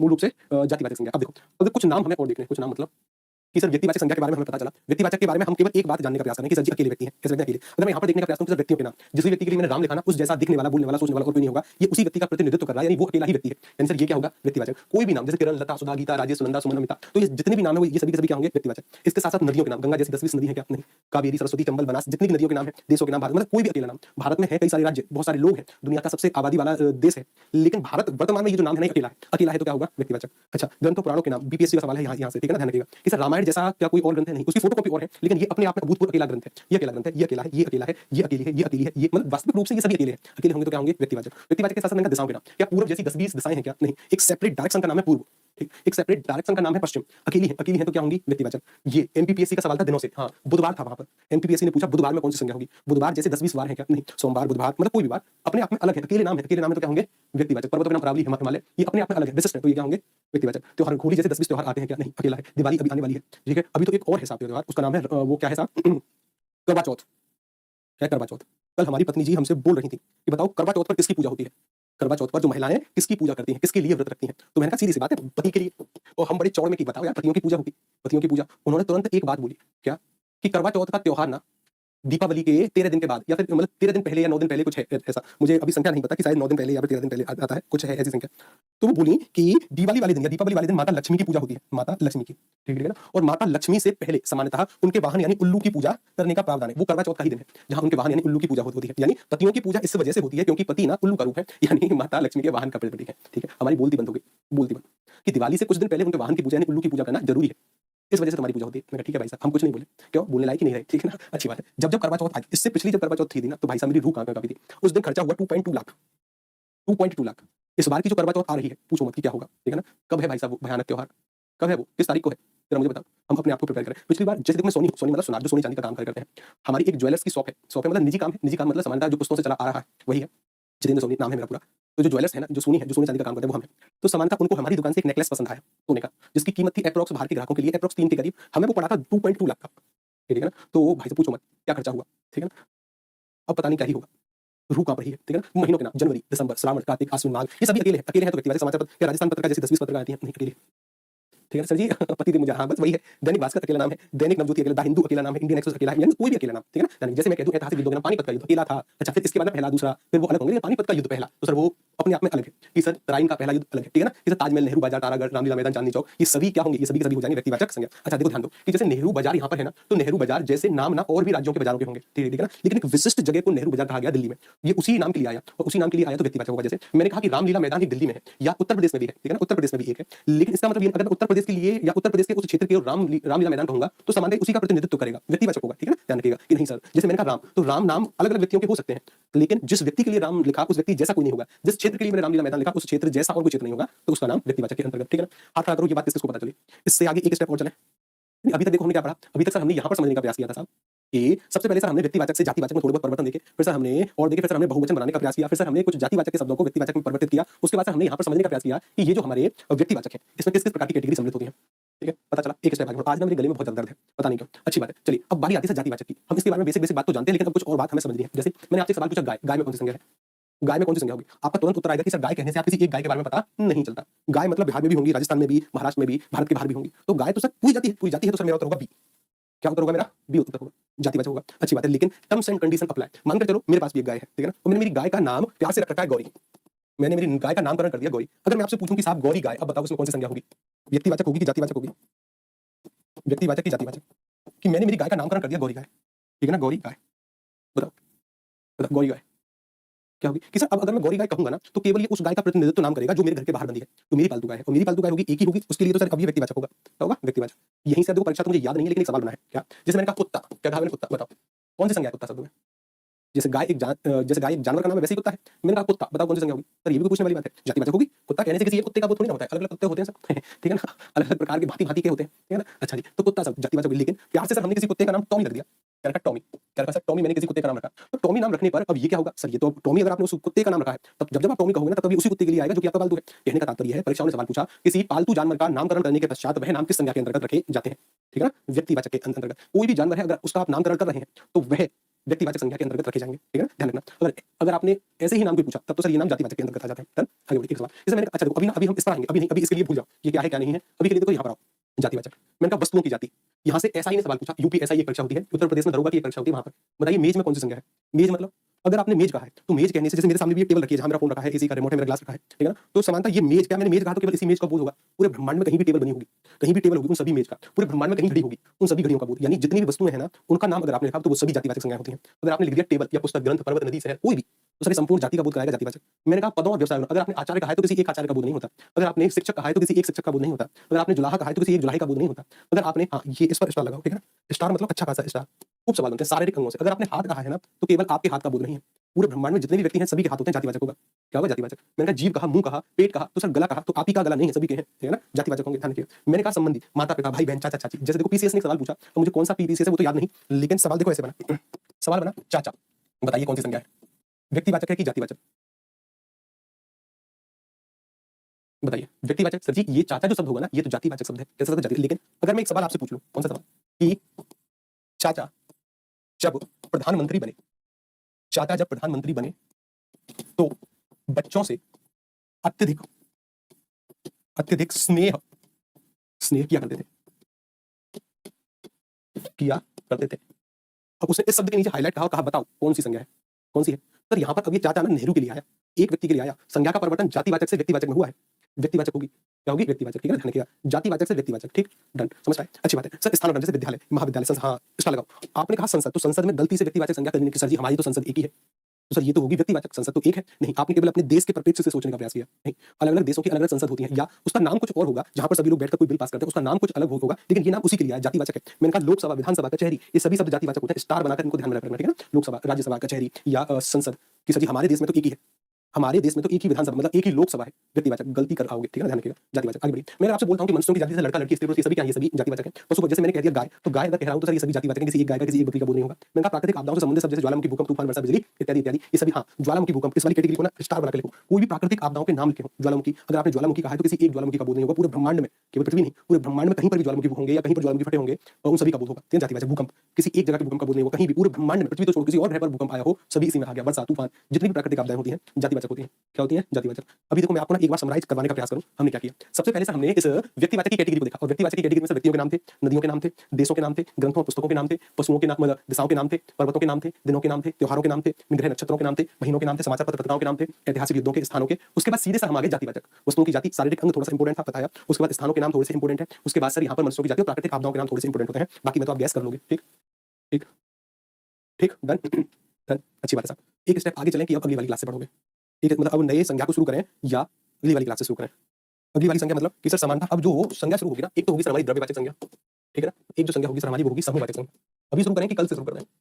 ठीक है ना, अभी शुरू करें कि कल से, या पहले इन्हीं वाली संज्ञाओं पर थोड़ी सी और आपकी मैं प्रैक्टिस करा दूं यहीं पर कि सर जी जातिवाचक और व्यक्तिवाचक पर थोड़ी सी प्रैक्टिस प्रैक्टिस प्रैक्टिस चलो पहले प्रैक्टिस कर लो। देखो मैंने जैसे मानकर चलो एक सवाल पूछा जी आपसे, जैसे देखो ये विशेष नियम, हाँ पहले वाली बात को पढ़ो। मैंने कहा भारत सीता सावित्रियों का देश है, यहाँ पर तो बहुवचन बनाने का प्रयास हुआ है, बहुवचन बनाने का प्रयास है, तो ये जातिवाचक संज्ञा होगी, क्या होगी? जातिवाचक। मैंने कहा हमें विभीषणों से बचना चाहिए, कि सर विभीषण का बहुवचन है, जातिवाचक होगी। जयचंदो, जयचंद का बहुवचन बनाने का प्रयास है, जातिवाचक होगी। मैंने कहा तुम तो एकलव्य हो। अब देखो देखो एकलव्य अगर स्वतंत्र तरीके से लिखा होता कि एकलव्य गुरु जी की आज्ञा का पालन करता है, तब तो वहां पर क्या होता व्यक्तिवाचक कि किसी एक लड़के के लिए है, लेकिन मतलब तुम तो एकलव्य हो जो गुरु के लिए कुछ भी कर सकते हो, मतलब अब ये हर उस व्यक्ति के लिए आया जो कि अपने गुरु की आज्ञा का पालन करता है। अब ये जातिवाचक होगा, संज्ञा व्यक्तिवाचक से जातिवाचक में परिवर्तित होगी, ध्यान रखिएगा। जैसे मैंने कहा, जैसे यहाँ पर मैं किसी को कुंभकर्ण कह दूं कि परीक्षा समाप्त होते ही वह कुंभकर्ण बन बैठा, तो कुंभकर्ण अपने आप में एक अलग व्यक्ति था, अकेला था, लेकिन यहाँ पर ये उन सभी व्यक्तियों के लिए आया जो कि आलसी है, जातिवाचक होगा। कालिदास को नाटक जगत का शेक्सपियर माना जाता है, मतलब अच्छा लेखक की पूरी जाति का बोध ये वाला शब्द कराएगा, जातिवाचक होगा। जैसे देखो यहाँ पर मैंने कह दिया, रुको जरा, जातिवाचक व्यक्तिवाचक रुको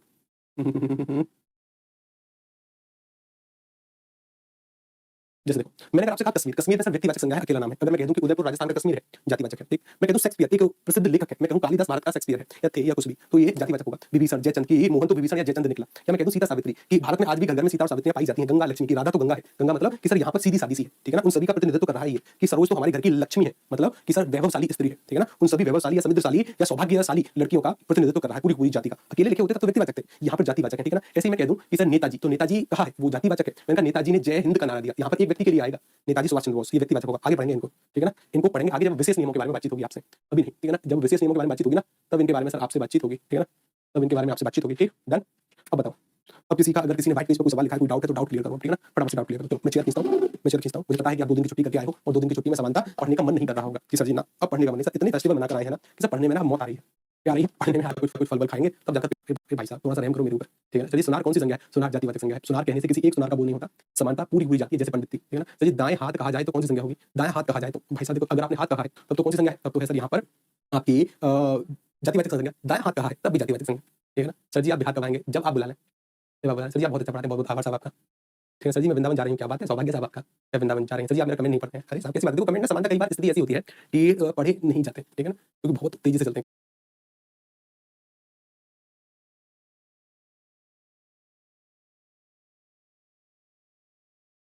नमस्कार, राधे राधे, जय हिंद। कैसे हैं आप सभी? मैं जितेंद्र सोनी स्वागत करता हूँ आप सभी का खान ग्लोबल स्टडीज के इस डिजिटल प्लेटफॉर्म पर। आशा है आप सभी लोग अच्छे होंगे, मस्त होंगे, बड़े ही आनंद के साथ आप अपनी तैयारी कर रहे होंगे। कैसे आपकी तैयारी चल रही है, कमेंट के माध्यम से आप हमें बता सकते हैं, आप हमें जानकारी दे सकते हैं। बहुत अच्छी बात है, आप सभी लोग स्वस्थ हैं, ठीक है, आप सभी लोग चलिए स्वस्थ रहिए, ठीक रहिए, मस्त रहिए, आनंद में रहिए, ठीक है ना, बहुत अच्छी बात है, ठीक है। गुरुजी गुड इवनिंग, गुरुजी राधे राधे राधे राधे साहब, ठीक है ना, जय हिंद जय हिंद। सर जी हम बिहारी हैं, यह वाक्य व्यक्तिवाचक होगा या जातिवाचक होगा, क्योंकि हम श्री कृष्ण जी, अच्छा जरा मैं वो कमेंट एक बार लगाने का प्रयास करना।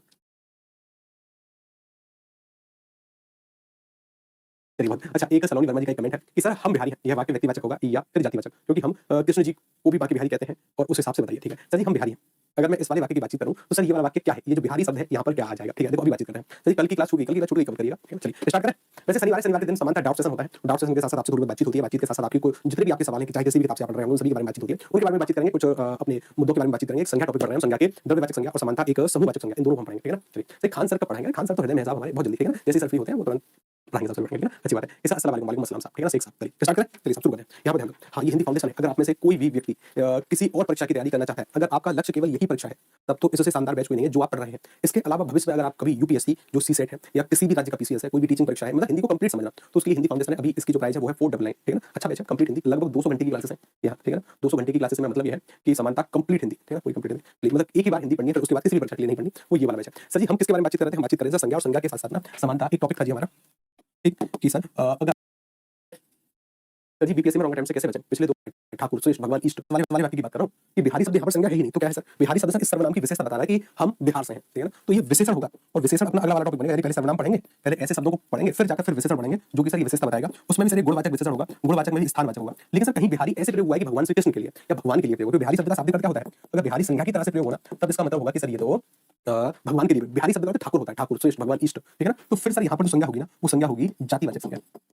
कौन सी संज्ञा होगी, जातिवाचक, क्योंकि भगवान एक नहीं है, अलग अलग व्यक्ति के द्वारा अलग अलग भगवान है, फिर ये शब्द जातिवाचक होगा। अगर मैं कह दूं बांके बिहारी, क्या कह दूं मैं, बांके बिहारी, तो बांके बिहारी कहने से अब केवल एक व्यक्ति का या एक भगवान का बोध होगा, वो है भगवान श्री कृष्ण, अब ये व्यक्तिवाचक संज्ञा होगा, ठीक है ना, ये व्यक्तिवाचक संज्ञा होगा, ध्यान रखिएगा। तो ये तो रहा सब आपके सवाल का उत्तर जहां तक मैं समझ पाया, ठीक है। चलिए स्टार्ट करें, स्टार्ट करें। सर जी बीपीएससी में रॉन्ग अटेम्प्ट से कैसे बचें, पिछले 2 बार से इस वजह से मेरे सेम नंबर आ रहे हैं, इसके बारे में बातचीत करेंगे अभी अंत में, ठीक है ना। ये केवल आप ही का सवाल नहीं है, ये लगभग 20 से 30% विद्यार्थियों का सवाल होगा, जहां तक मैं समझ पा रहा हूं, ठीक है ना। चलिए स्टार्ट करें शुरुआत, तो चुपचाप से शांति के साथ सुनना, या अगर आपके पहले कोई डाउट है तो पहले डाउट क्लियर कर लो, ठीक है ना। अगर आपको अभी शुरुआत में कोई सवाल पूछना है किसी भी टॉपिक से तो सही समय, ठीक है ना, शनिवार का सही समय होता है आपके डाउट का, आप पहले डाउट सॉल्व करा लो। एक काम करो, तो सुनो, आपका कोई भी सवाल है उसको चैट बॉक्स में टाइप करो, टाइप करके ही वो जो मैसेज है ना उसको कट कॉपी पेस्ट कर लो, मतलब उसको कॉपी कर लो। हो सकता है कि एक बार आपने कमेंट किया मेरी निगाह उसमें नहीं गई, तो दोबारा से फिर से उसको पेस्ट कर दो, दोबारा कर दो पेस्ट, ठीक है ना, तभी तो निकल जाएगी, ठीक है ना। हम टॉपिक पर चलते हैं, कहाँ चलते हैं, रानी का पर्यायवाची, रानी तो रानी है साहब, रानी का पर्यायवाची मल्लिक या अर्पणा भी है, पर्यायवाची के रूप में आता है, या मैं समझ गया कि सर एक रेलगाड़ी जो शब्द था ना, कौन सा शब्द था? रेलगाड़ी। इस शब्द की कैटेगरी की अगर हम बातचीत करें तो हमने उत्पत्ति के आधार पर कितने प्रकार के शब्द देखे थे? उत्पत्ति के आधार पर 3 प्रकार के शब्द देखे। हमने देखे थे कि सर जी रूढ़, एक शब्द था सर यौगिक और एक शब्द था योग रूढ़। कैसा शब्द था? योग रूढ़। पूरा ध्यान बोलकर, ठीक है ना? मैंने कहा कि जो शब्द 2 अलग मतलब जो शब्द जिनको तोड़ने पर अलग-अलग अर्थ आए। ये देखो रेलगाड़ी 2 अलग-अलग शब्द हैं, बिल्कुल यौगिक शब्द है। लेकिन शब्द ये वाला जो शब्द है अगर इतिहास के आधार पर मैं देख लूँ, इतिहास या व्युत्पत्ति के आधार पर मैं देख लूँ, तब सर शब्दों के 4 भेद होते थे। यानी इतिहास के आधार पर तो 5 भेद होते हैं, 5 में सर एक संकर भेद भी आता है। अच्छा, कि सर यहाँ पर एक आता है संकर, क्या आता है संकर? और संकर जो है ना 2 अलग-अलग भाषाओं से बने हुए शब्दों को बोलते हैं। जैसे रेल इंग्लिश भाषा का शब्द है और गाड़ी हिंदी भाषा का शब्द है। कि सर अगर मुझसे पूछा जाए कि ये इतिहास के आधार पर किस प्रकार का शब्द है, तब मेरा उत्तर संकर होगा। अगर मुझसे पूछा जाए कि शब्द की उत्पत्ति के आधार पर ये किस प्रकार का शब्द है, तब तो सर यहाँ संकर का तो कोई काम ही नहीं है, ठीक है ना? फिर तो यौगिक शब्द है, ठीक है ना? अगर ऐसे कोई सवाल आया तब संकर शब्द है। डिपेंड करता है कि शब्द किस स्थिति से आपसे पूछे जा रहे हैं, ठीक है ना? ध्यान रखिएगा कि जो अलग-अलग भाषाओं को जोड़कर बना हुआ शब्द है, वो कौन से शब्द होते हैं? संकर होते हैं। ये इतिहास और व्युत्पत्ति दोनों के आधार पर पूछा जा सकता है। ठीक, ठीक साहब, डन। और कोई सवाल? बोलिए दर्पण का पर्यायवाची देखो शीशा, शीशा बोल दो, आईना बोल दो। आईना वैसे हिंदी का शब्द नहीं है कि दर्पण बोल दो, आईना बोल दो, आयाम बोल दो, शीशा बोल दो, ये सभी दर्पण के पर्यायवाची। देखो ये डाउट नहीं है। डाउट पता है क्या है? कि ऐसे सवाल जिनका उत्तर आपको कहीं खोजने से नहीं मिला। जैसे अगर आप मानते होंगे कि सर जी मैंने दर्पण शब्द लिखा है और दर्पण शब्द के मुझे पर्यायवाची जानने हैं। ये सवाल नहीं है और नहीं डाउट है। क्यों? इस वाले सवाल का आप खुद से उत्तर खोज सकते हो। तो मैं इसको डाउट की कैटेगरी में नहीं रखता। ये जिज्ञासा आपके हृदय की हो सकती है, डाउट नहीं। मेरा सवाल नहीं। सवाल तो वो है कि सर जो मैंने भी उसका उत्तर खोजने का प्रयास किया तो मुझे उसका उत्तर नहीं मिले और नहीं मिले तब मैं आपसे पूछ रहा हूँ, ठीक है? ध्यान रखिएगा। डन, डन, बहुत अच्छी बात है। चलिए क्या सिर्फ इस बैच को फॉलो करके एईडीओ बन जाएंगे? ये आप अपने आप से सवाल करो। क्या आप बन सकते हैं? केवल मानने और ना मानने का विषय है, ठीक है ना? अगर आप चाह रहे हैं कि आप बनेंगे, तो आप बनेंगे, ठीक है ना? अगर आपके अंदर 1% भी जिज्ञासा है, तब थोड़ी-सी मुश्किल होगी, ठीक है ना? हम सभी विद्यार्थियों को सफलता के गेट पर लाकर छोड़ते हैं। हर एक शिक्षक, हर एक बैच, सभी विद्यार्थियों को सफलता के गेट तक लाकर छोड़ने का हम प्रयास करते हैं। उस गेट को तोड़ना ये आपकी शक्ति पर है। क्या आपको उस गेट से डर लगता है या आप उस गेट से डरते नहीं हैं? क्या आप उस सफलता के गेट को तोड़ पाएंगे या नहीं? ये केवल आपका विषय है। जिस विद्यार्थी में थोड़ी बहुत काबिलियत है, थोड़ी बहुत हिम्मत होती है, वो तो तोड़ने की हिम्मत रखते हैं और बनते हैं, ठीक है ना? लेकिन जो विद्यार्थी भयभीत हो गए, ये समानता भयभीतता का प्रश्न था, ठीक है ना? कि क्या सर जी मैं बन पाऊंगा? क्या नहीं? नहीं। मानो कि हाँ, मैं कर सकता हूँ, मेरे जैसे ही लोग करते हैं और सामान्यतः जो लोग सफल होते हैं वो मंगल ग्रह से नहीं आते, ठीक है ना? सर जी पेन का पर्यायवाची क्या होगा? कलम होगा साहब, ठीक है? सर जी उरग का प्रयोग छिपकली और मगर के लिए किया जा सकता है, जो भी हृदय से चलता है, जो भी छाती के बल चलता है, उनके लिए, यानी जितने भी लगभग सरीसृप है ना, उन सभी के लिए। मुझे टेलीफोन का पर्यायवाची बता दो। मतलब अब मुझे पता चल गया कि आपके ये डाउट नहीं है, ठीक है ना? आप सामान्यतः अलग ही जोन में है कि सर जी मुझे तो टेलीफोन के पर्यायवाची जानना है। हे भगवान! सर जी कोई टीचर नहीं बन सकता जब तक कोशिश ना, हाँ, बिल्कुल, बिल्कुल, कोई टीचर बना ही नहीं सकता जब तक आप प्रयास ना करें। बिल्कुल आपने सही कहा। चलिए आपके पढ़ाया हुआ बिहार पुलिस में काम आएगी, बिल्कुल आएगी, ठीक है ना? बिल्कुल आएगी। चलिए साहब स्टार्ट करते हैं कि सर जी मैंने आपके डाउट देख लिए हैं और समानता चलो आगे चलो, ठीक है? संज्ञा टॉपिक हम पढ़ रहे हैं, ठीक है ना? आप देखो ध्यान दो। कौन सा टॉपिक पढ़ रहे हैं? संज्ञा। इस संज्ञा नामक टॉपिक में सर अब हमें शुरू करनी है द्रव्यवाचक संज्ञा। पहले मैं इसका बेसिक आपको बताने का प्रयास करता हूँ, फिर थोड़े से डिटेल में चलेंगे कि द्रव्यवाचक संज्ञा है और एक समूहवाचक संज्ञा है, ठीक है ना? समूहवाचक संज्ञा है। तो समझे पहले तो देखो बेसिक इसका समझने का प्रयास करो। बेसिक मतलब इस द्रव्यवाचक से मेरा तात्पर्य है कि ऐसी कोई भी वस्तु जो कि ठोस में आपको प्राप्त होगी या ऐसी कोई भी वस्तु जिसका नाम ठोस में होगा, मतलब ठोस वस्तु का नाम या किसी तरल वस्तु का नाम, द्रव वस्तु का नाम या किसी गैसीय वस्तु का नाम जो होगा, वो सभी के सभी नाम होंगे द्रव्यवाचक के अंतर्गत। मतलब सर मतलब ये है कि द्रव्य ये अलग है, द्रव्य अलग है। द्रव्य मतलब पदार्थ और द्रव मतलब तरल अवस्था। मैं अगर आपसे कह दूं कि सोना, सोना का मतलब क्या है? सोना का मतलब वो नहीं है कि जिसका नंबर आपके फोन में सेव है और ये सोना लिखने के बाद समानता 1-2 हार्ट के चिन्ह है या ऐसे इमोजी है सर, ऐसे ऐसे ओ हो, ये वो वाली सोना नहीं है, ठीक है ना? सोना शब्द का मतलब है सर यहाँ पर बहुमूल्य धातु। सोना के बहुत ज्यादा अर्थ होते हैं। सोना मतलब कि सर मुझे सोना है यानी नींद। सोना मतलब किसी व्यक्ति विशेष का नाम भी। सोना का मतलब एक बहुमूल्य धातु भी है, ठीक है ना? वो वाली सोना नहीं है। उसके ख्यालों से बाहर आओ। सोना मैंने कह दिया पीतल, क्या कह दिया मैंने? पीतल। मैंने कहा द्रव पदार्थ में सर जैसे मैंने कह दिया दूध, मैंने कह दिया पानी, क्या कह दिया? दूध पानी। गैसीय पदार्थ में सर मैंने कह दिया ऑक्सीजन, हाइड्रोजन, नाइट्रोजन। जितने भी ठोस द्रव गैस वस्तुओं के नाम होंगे वो सभी द्रव्यवाचक। मैं अगर आपसे पूछूं कि ऑक्सीजन में कौन सी संज्ञा है? ऑक्सीजन में सर द्रव्यवाचक। पानी शब्द में कौन सी संज्ञा है? द्रव्यवाचक। दूध, पीतल, चांदी सभी में कौन सी संज्ञा है? कि सर द्रव्यवाचक। समानता यहाँ पर एक और बात ध्यान में रखिएगा, जितनी भी द्रव्यवाचक संज्ञा अभी के लिए सर ये जितनी भी संज्ञा ये समानता एक वचन में प्रयोग होती है। समानता किसमें प्रयोग होती है? एक वचन में। यानी इनका बहुवचन नहीं बनता, ना के बराबर बनता है। कौन-कौन सी कंडीशन होगी जब इनका बहुवचन बनेगा वो हम आगे पढ़ेंगे जब वचन पढ़ेंगे, ठीक है ना? अभी के लिए ध्यान रखो कि अगर आपसे कोई पूछे कि पीतल का बहुवचन क्या बनेगा? पीतल का बहुवचन पीतल ही होगा। सर इसमें आर्थिक हाल ठीक नहीं है। आप सुन रहे हो कि मेरे पास पैसा कि मेरा पैसा वापस कर दें। मैंने हेल्पर में समझ लिया मतलब कि मुझे तुरंत 1000 रुपए की जरूरत है। कि सर जी मेरा आर्थिक हाल ठीक नहीं है इसलिए आपसे बोला कि मेरा पैसा वापस देखिए सुनिए मैं आपकी स्थिति समझ अधिकार क्षेत्र से बाहर का क्षेत्र है मेरा। यही थोड़ा बहुत कंसेशन या फिर थोड़ी बहुत आपकी सहायता करने वाले शब्द है, ठीक है ना? तो सर द्रव्यवाचक संज्ञा तो ये है। और अगर सर मैं आपसे समूहवाचक संज्ञा की बातचीत करूं, समूहवाचक सर जहां से ग्रुप का बोध होगा, छोटे-छोटे ग्रुप्स का बोध। जैसे मैं कह दूं कक्षा सर छात्रों का समूह है, ग्रुप का बोध है। मैं कह दूं परिवार सर घर के सदस्यों का समूह है। मैं कह दूं सभा सर कुछ लोगों का समूह है। मैं कह दूं दल सर ये भी कुछ लोगों का समूह है। मैं कह दूं भीड़ ये सर अनियंत्रित लोगों का समूह है। मैं कह दूं सेना सर ये सैनिकों का समूह है। मैं कह दूं गुच्छा सर ये चाबियों के गुच्छे का समूह या फिर अंगूर के गुच्छे का समूह। मैं कह दूं कुंज कहते हैं छोटी-छोटी गलियों मतलब छोटी-छोटी सकरी गलियां, छोटी-छोटी गलियां के समूह को कि कुंज गलियां है मतलब छोटी-छोटी गलियों का समूह है, ठीक है ना? तो ये जो शब्द है ना ये किसके अंतर्गत आ जाएंगे? ये समूहवाचक के अंतर्गत और सर ठोस द्रव गैस वाली जो वस्तु है वो इसके अंतर्गत वो आ जाएंगे सर आपके द्रव्यवाचक के अंतर्गत। ये तो है इनकी बेसिक बात। अब सर इससे आगे ना इसमें बहुत कुछ है, लेकिन पहले एक बार भाववाचक संज्ञा को भी लपेटो। भाववाचक संज्ञा को लपेटने के बाद फिर थोड़े से इसके एडवांस रूप में आएंगे। भाववाचक संज्ञा ये सर एक जो संज्ञा है जी हमारी वो कौन सी है? भाववाचक। और भाववाचक संज्ञा से मेरा मतलब सिर्फ एक ही है, क्या? कि सर भाववाचक संज्ञा को ना तो आप देख सकते और ना ही भाववाचक संज्ञा को आप छू सकते हो। ना तो ये देखी जा सकती है ना ही ये छुई जा सकती है, ठीक है ना? हाँ सर जी बनारस की गलियां बिल्कुल आपने सही कहा, ठीक है सर जी कुंज बिहारी बिल्कुल। सर जी व्यक्तिवाचक का बहुवचन निकले तो जातिवाचक बदल जाता है। सर जी ऐसा क्या ऐसा नहीं होता कि जातिवाचक किसी तरह प्रतिवाचक में बदल जाए? अरे जातिवाचक के साथ व्यक्तिवाचक में परिवर्तित तो होते हैं। जैसे अगर आप पंडित शब्द लो, पंडित जवाहरलाल नेहरू, ठीक है ना? तो वैसे कि मैंने कहा सरदार, मैं कह दूं कि सरदार को लौह पुरुष की उपाधि से नवाजा गया या सरदार को लौह पुरुष कहते हैं, तो सरदार शब्द वास्तविक रूप से जातिवाचक है। आपने इस वाले वाक्य में प्रयोग किया कि सरदार को लौह पुरुष भी कहा जाता है। यहाँ पर वो एक व्यक्ति के लिए है कि सरदार वल्लभ भाई पटेल के लिए, तो वो व्यक्तिवाचक होगा, ठीक है ना? अब चुपचाप से अगर आपके जितने भी सवाल है ना, कोई सवाल अगर बचे उसको व्हाइट पेज पर नोट करो, मुझे बोलने का मौका दो, ठीक?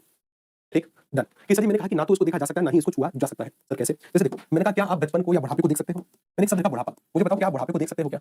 बोलो जरा। क्या बुढ़ापे को आप देख सकते हो? कि सर जी हमारे घर के बाहर एक वृद्ध व्यक्ति हैं, डेली आते-जाते, हम रोज़ सुबह उनको देख देखते हैं या हर समय। तो सर हम उनको देख देखते हैं, तो क्या हमने उनका बुढ़ापा देखा? नहीं। आपने उनका बुढ़ापा नहीं देखा। तो सर मैंने क्या देखा? मानकर चलिए कि ये चारपाई है, चारपाई पर एक 95 साल के वृद्ध व्यक्ति लेटे हुए हैं। ठीक है? अब सर आप आते-जाते ना वास्तविक रूप से इनके शरीर को देख रहे हैं, लेकिन इस व्यक्ति से ना तो खाया जा रहा, ना ही चल पा रहा है।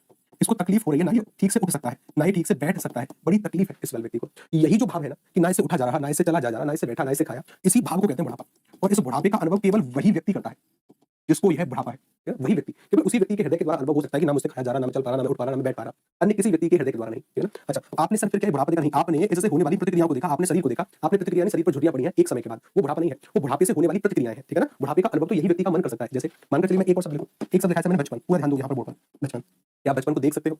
नहीं। सर जी हमारे गली में ना एक बच्चा है, हमारे घर के आस-पास एक बच्चा है, हमारे घर में भी है सर बच्चा। हम तो डेली उसके बचपन को देखते हैं। आप उसके बचपन को नहीं देखते। वास्तविक रूप से मैं अगर आपसे कहूं कि ये बच्चा है, इसके सामने से अगर कोई सांप निकल कर चला जाए, बच्चे को क्या पता कि मुझे इससे डरकर भागना है? वो तो सांप को पकड़ने का प्रयास करेगा। उसे लगेगा कि ये वस्तु खेलने की है और वो उसको पकड़ने का प्रयास करता है। यही तो भाव है कि वास्तविक रूप से मुझे इसको पकड़ना है, इसी भाव को बचपन बोलते हैं। आपने तो इस बचपन से होने वाली प्रतिक्रियाओं को देखा कि भाई अभी उसके हाथ-पैर छोटे-छोटे से हैं। अभी वह अजीब-अजीब हरकत कर रहा है। लेकिन ये जो भाव है कि मुझे इससे खेलना है, इस भाव को बोलते हैं बचपन। ठीक है ना? कि बच्चा कई बार बेड से गिरता है क्योंकि उसे पता ही नहीं कि गिरने से मुझे चोट आएगी। इस भाव को बोलते हैं बचपन। ठीक है ना? ध्यान रखिएगा। आपने तो केवल उसके शरीर को देखा। इसको देखा शरीर को कि हाँ भाई उसके हाथ-पैर छोटे हैं या फिर ये सब बात, ठीक है ना? तो ध्यान रखिएगा भाववाचक संज्ञाओं को ना तो आप देख सकते हो, ना ही छू सकते हो। इसका बस केवल मन से अनुभव किया जा सकता है। मन से। और मन मतलब उसी व्यक्ति का मन। जैसे मान के चलो अभी अगर मैं आपके घर फ़ोन करूँ और मैं बोलूँ आपके पिताजी या आपकी माताजी से कि हेलो, आपका लड़का या आपकी लड़की सेलेक्ट हो गई। आपका लड़का या आपकी लड़की सेलेक्ट हो गई। तो क्या वो जो खुशी होगी, क्या किसी ने उसको आते हुए देखा? नहीं। उस खुशी का अनुभव केवल आपके माता-पिता का हृदय ही कर पाएगा। केवल माता-पिता का। उनका हृदय ही उस खुशी का अनुभव कर पाएगा। ठीक है ना? अब वो जो अनुभव वो कर रहे हैं, उससे होने वाली प्रतिक्रियाओं को आप देख सकते हैं कि वो नाच रहे हैं, खुशी के आंसू उनकी आँखों से झरझर गिर रहे हैं। ठीक है ना? उनसे होने वाली प्रतिक्रिया, लेकिन वो जो खुशी का अनुभव है ना, वो उन्हीं व्यक्ति के हृदय के द्वारा होगा। जैसे अभी कुछ वर्ष पहले मेरे दादाजी का देहांत हुआ। मैं कहीं पढ़ा नहीं, मैं जॉब में था। मैं ड्यूटी पर था। ड्यूटी पर होने के बाद मेरे पास फ़ोन आया कि आपके दादाजी नहीं रहे। तो क्या किसी ने उस दुःख को आते हुए देखा? नहीं। उस दुःख का अनुभव मेरे हृदय के द्वारा हुआ और मैंने वह दुःख अनुभव किया और सर जी, सर मैं आपकी परीक्षा ले रहा था, अगर कोई हेल्पलाइन भी मदद कर नहीं करता है तो शिक्षक मदद कर देते हैं। नहीं अच्छा ये सब परीक्षा थी, जरा मैं उस कमेंट को पढ़ूँ क्या? ये साहब एक परीक्षा थी, ये सर जी परीक्षा, ठीक है ना? रुकिए एक मिनट। सर जी मैं परीक्षा लेता, अगर हेल्पलाइन में मदद नहीं करता तो क्या शिक्षक लोग मदद कर देते हैं या नहीं? आप असफल हुए। मैंने आज तक कोई टिप्पणी नहीं की है। अच्छा, कि सर जी मैं असफल हुआ। देखिए वास्तविक रूप से ना मैं आपको देखो कुछ सत्यता बताऊँ। सत्यता क्या? कि हम जो फैकल्टी है ना, यानी जो हम शिक्षक हैं, शिक्षक की भी कुछ बाउंड्री होती है। बाउंड्री में मतलब ना तो मैं यहाँ पर आपको अपनी पर्सनल यूपीआई आईडी सेंड कर सकता हूँ, ना मैं मेरा नंबर, ना मैं वास्तविक रूप से परमानेंट मेरा एड्रेस, ना वास्तविक रूप से मैं आपका कोई भी कॉन्टैक्ट डिटेल, आप भी अगर कॉन्टैक्ट डिटेल कमेंट बॉक्स में टाइप करते हैं ना तो तुरंत कंप्यूटर जी आपको ब्लॉक करते हैं। हालाँकि उनको निर्देश है कि किसी भी विद्यार्थी को ब्लॉक करना नहीं है, लेकिन फिर भी कुछ गाइडलाइन होती है, ठीक है ना? तो उनका उल्लंघन कर पाना सामान्यतः ठीक बात नहीं है। हाँ, ये बात आपकी सत्य है कि समानता मैंने जो आपको उत्तर दिया वो बिल्कुल सत्य था कि ये मेरे अधिकार क्षेत्र से बाहर की बात है, ठीक है ना? ये मेरे अधिकार क्षेत्र से बाहर की बात है, ठीक? ठीक? अब चुपचाप से मुझे बोलने दो, ठीक है ना? चलो देखो, इस समय मैंने कहा कि आपने उसकी प्रतिक्रिया को देखा, ठीक है ना? मैं क्या बातचीत कर रहा था? हाँ, बचपन, आपने बचपन को नहीं, ठीक है ना? डन, आगे चलते हैं, ठीक है ना? आगे चलते हैं। जैसे मानकर चलिए मैंने एक और संज्ञा लिखी कुछ, एक और संज्ञा मतलब जैसे मानकर चला मैंने लिखी मित्रता, तो क्या कोई मित्रता को देख सकता है क्या? क्या मित्रता देखी जाने वाली संज्ञा है? क्या मित्रता देखी जाने वाली संज्ञा है? नहीं। इस मित्रता को आप देख नहीं सकते, ना ही मित्रता को आप छू सकते हो। मतलब सर कहने का तात्पर्य क्या है कि मान के चलिए एक लड़का है जो कि अपने घर पर बैठकर खाना खा रहा है। एक लड़का है सर जी अपने घर पर बैठकर खाना खा रहा है, ठीक है? अभी भी इसका फ़ोन बजा, फ़ोन बजते ही एक सामने से किसी व्यक्ति ने कहा कि भाई मुझे चौराहे पर कुछ लोग पीट रहे हैं। ये घर पर खाना खा रहा है। अगर ये उसका सच्चा मित्र होगा तो खाना-वाना छोड़कर तुरंत दौड़ जाएगा। इसके पास फ़ोन आया कि चौराहे पर मुझे 10 लोग मार रहे हैं। इसे पता है कि ये भी अगर उसे बचाने के लिए गया तो वो 10 लोग हैं। ये भी जाएगा तो ये भी पिटेगा, लेकिन फिर भी मित्र तो मित्र है। लड़कों में ये सब चीज़ होती है कि वो समानतः जाएँगे तो जाएँगे, ठीक है ना? वो नहीं रुकते कि अगर मित्र का फ़ोन आया है, भले ही 10 हो, जाकर वहाँ पर मैं भी पिटूँ, लेकिन भाई जाएगा ये तो जाएगा, ठीक है ना? अब ये जो भाव है कि भई मुझे मेरे मित्र की हेल्प करनी है, इस भाव का अनुभव इस व्यक्ति का हृदय करेगा। इसी भाव का नाम है मित्रता, ठीक है ना? इसका नाम है मित्रता, ठीक है ना? आप मित्र को तो देख सकते हो, लेकिन मित्रता ये जो भाव है, ये इसका हृदय ही अनुभव कर रहा है, ठीक है ना? ठीक? ठीक है साहब? डन, बहुत अच्छी बात है, डन, आगे चलें। जैसे मैंने आपसे एक बात कही, मैंने कहा बीमारी, बीमारी, तो क्या आप बीमारी को देख सकते हैं? बताओ मुझे, बीमारी किस प्रकार की संज्ञा है? क्या आप बीमारी को देख सकते हो? गुरुजी अरे राष्ट्रपति जी डेली फ़ोन करते हैं कि साहब इतनी अच्छी ड्राइंग है तो कुछ अवार्ड लेकर चले जाओ। तो मैं नहीं अभी जाएँगे, ठीक है ना? सर ये लड़कियों में भी होता है। अरे कहाँ? लड़कियों में कहाँ? मतलब होता होगा, वो एक तरीके से अपवाद की स्थिति होगी। ये समानतः लड़कों में देखे जाने वाला गुण है कि वो जाकर वहाँ पर पिटेगा, लेकिन फिर भी मदद करने तो जाएगा। भाई का कॉल है, और भाई का कॉल है तो भाई उसको तो बचाने जाना पड़ेगा। देखो बीमारी, जैसे मानकर चलिए कि सर यहाँ पर ना मेरी एक फुंसी हो गई, फुंसी मतलब एक फोड़ा टाइप का, तो इस पीड़ा का अनुभव ना मेरा हृदय ही कर रहा है, इस बीमारी का अनुभव मेरा हृदय, इस बीमारी से होने वाली प्रतिक्रिया को आप भले ही देख लो, जैसे कि सर ये स्किन रेड रेड हो गई या सर ये हिस्सा थोड़ा सा ऊपर की तरफ उठा, तो इससे होने वाली प्रतिक्रिया को आप देख सकते हो, लेकिन इसका अनुभव तो मेरा हृदय ही कर रहा है, ये भाववाचक संज्ञा। जैसे मानकर चलिए किसी को बुखार हुआ, तो उस बुखार का अनुभव उस व्यक्ति का हृदय ही कर रहा है, लेकिन बुखार से होने वाली प्रतिक्रियाओं को लोग समानता देख सकते हैं कि भाई उसका हाथ गर्म है या वह समानता ठीक तरीके से व्यवहार नहीं कर रहा, होने वाली प्रतिक्रियाओं को आप देख सकते हो, लेकिन बीमारी का अनुभव वो समानता व्यक्ति ही कर रहा है जिसको बीमारी हुई है, ठीक है ना, देखिएगा। तो कुछ ऐसी संज्ञाएं ना तो जिनको देख सकते हैं, ना ही जिनको छू सकते हैं, केवल मन से अनुभव की जाने वाले नाम होते हैं, और ये नाम सामान्यतः भाववाचक के अंतर्गत आते हैं। यहाँ तक बात क्लियर? कुछ सवाल मैं आपसे पूछता हूँ, ठीक है ना, अभी ये कंप्लीट नहीं है, ना तो विद्रव्यवाचक कंप्लीट है, ना ही अभी समूहवाचक है, ना ही अभी भाववाचक, बस बेसिक बेसिक जानकारी मैंने थोड़ी बहुत आपको बताने का प्रयास किया। एक सवाल का उत्तर मुझे बताओ। ओहो, पहला ही सवाल खतरनाक, पहला ही सवाल खतरनाक, चलो दिमाग लगाओ, लेकिन फिर भी हालांकि इसका उत्तर आपको मैं बताऊंगा, लेकिन थोड़ा बहुत तो दिमाग लगाओ आप सभी लोग। सर जी, लड़कियों में मुंह काला पुआल होता, पता नहीं, मुझे समझ नहीं आ रहा कि किंग कोबरा जी आप क्या कह रहे हो, नाम बड़े खतरनाक है साहब आपके, किंग कोबरा।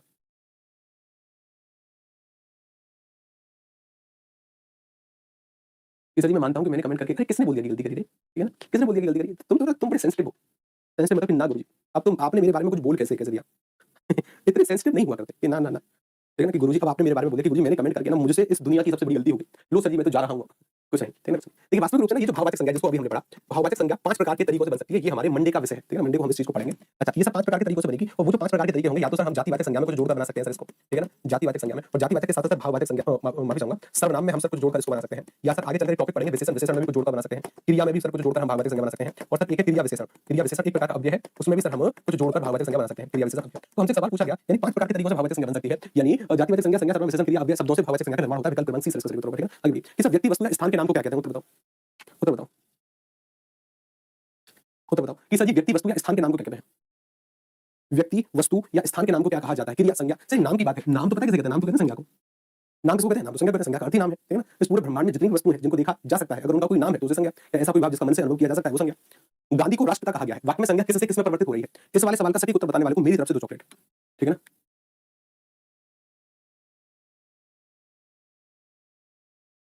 उत्तर बताओ साहब कि गांधी को राष्ट्रपिता कहा गया है, गांधी को राष्ट्रपिता, तो सर मैं जानता हूं अगर गांधी कहीं अकेला लिखा हुआ होता तो इसका मतलब ये है कि सर जैसे पंडित शब्द है वैसे ही गांधी एक प्रकार की जाति है, यानी सर ये जातिवाचक संज्ञा होगी। लेकिन सर ये जो जातिवाचक संज्ञा है ना यहाँ पर लिखी गई कि गांधी को राष्ट्रपिता कहा गया, यहाँ पर सर इसका अर्थ संपूर्ण जाति के लिए नहीं, किसी एक व्यक्ति के लिए है, मोहनदास करमचंद गांधी। तो कहने का तात्पर्य क्या है कि सर यहाँ पर जो संज्ञा है ना जातिवाचक से व्यक्तिवाचक में परिवर्तित हो रही है, इसमें हो रही है व्यक्तिवाचक में। इसका सही उत्तर क्या होगा, विकल्प क्रमांक सी से मेरा इसका उत्तर होगा, क्या होगा, विकल्प क्रमांक सी। ध्यान रखिएगा, अच्छा सवाल है। मैं आपसे एक और सवाल पूछूं, लड़का में कौन सी संज्ञा है, उत्तर बता, लड़का शब्द में कौन सी संज्ञा होगी, लड़का शब्द में कौन सी संज्ञा है? सर लड़का कहने से किसी एक लड़के का बोध होगा क्या, कहीं भी लड़के होंगे, भारत अमेरिका चीन कहीं भी, उन सभी का जातिवाचक संज्ञा है, कैसी संज्ञा है, विकल्प क्रमांक ए सर इसका सही उत्तर आएगा। मैं अगर आपसे एक और सवाल पूछूं, निम्नलिखित में से कौन सी भाववाचक संज्ञा है, निम्नलिखित में से कौन सी भाववाचक संज्ञा होगी, तो सर आप पूछ रहे हो भाववाचक संज्ञा, यानी ऐसी संज्ञा ना तो जिसको मैं देख सकता हूं, ना तो सर मैं जिसको देख सकता हूं, ना ही सर मैं उसको छू सकता हूं, ठीक है ना देखी जाएगी नहीं छू जाएगी, उसे हम कहेंगे भाववाचक। देखो मोहन, मोहन तो सर किसी व्यक्ति का नाम है, तो सही व्यक्तिवाचक संज्ञा होगी, और जिस भी व्यक्ति के लिए लिखा गया है मोहन नाम उसके जैसा कोई नहीं होगा, अकेला है। लड़का, लड़का सर ये तो जातिवाचक संज्ञा है, पूरे समाज पूरी जाति को बता रहा है जातिवाचक है। मैं दिल्ली, दिल्ली जैसा सर अकेला, मतलब दिल्ली अकेला ही शहर है, व्यक्तिवाचक संज्ञा है सर दिल्ली। लेकिन बीमारी, बीमारी के बारे में अभी भी हम बातचीत करके आए हैं सर, विकल्प क्रमांक सी इसका सही उत्तर होगा। एक और सवाल, मैं अगर आपसे पूछूं कि व्युत्पत्ति के आधार पर संज्ञा के कितने भेद हैं, व्युत्पत्ति के आधार पर संज्ञा के कितने भेद होते हैं, क्या पूछा मैंने, देखिए हम जब संज्ञा के भेद पढ़कर आ रहे थे तो मैंने आपको बताया कि संज्ञा कितने प्रकार की है। संज्ञा वास्तविक रूप से सर ये जो मूल संज्ञा है, मूल संज्ञा के 2 और 3 दोनों भेद आपको देखने को मिलते हैं।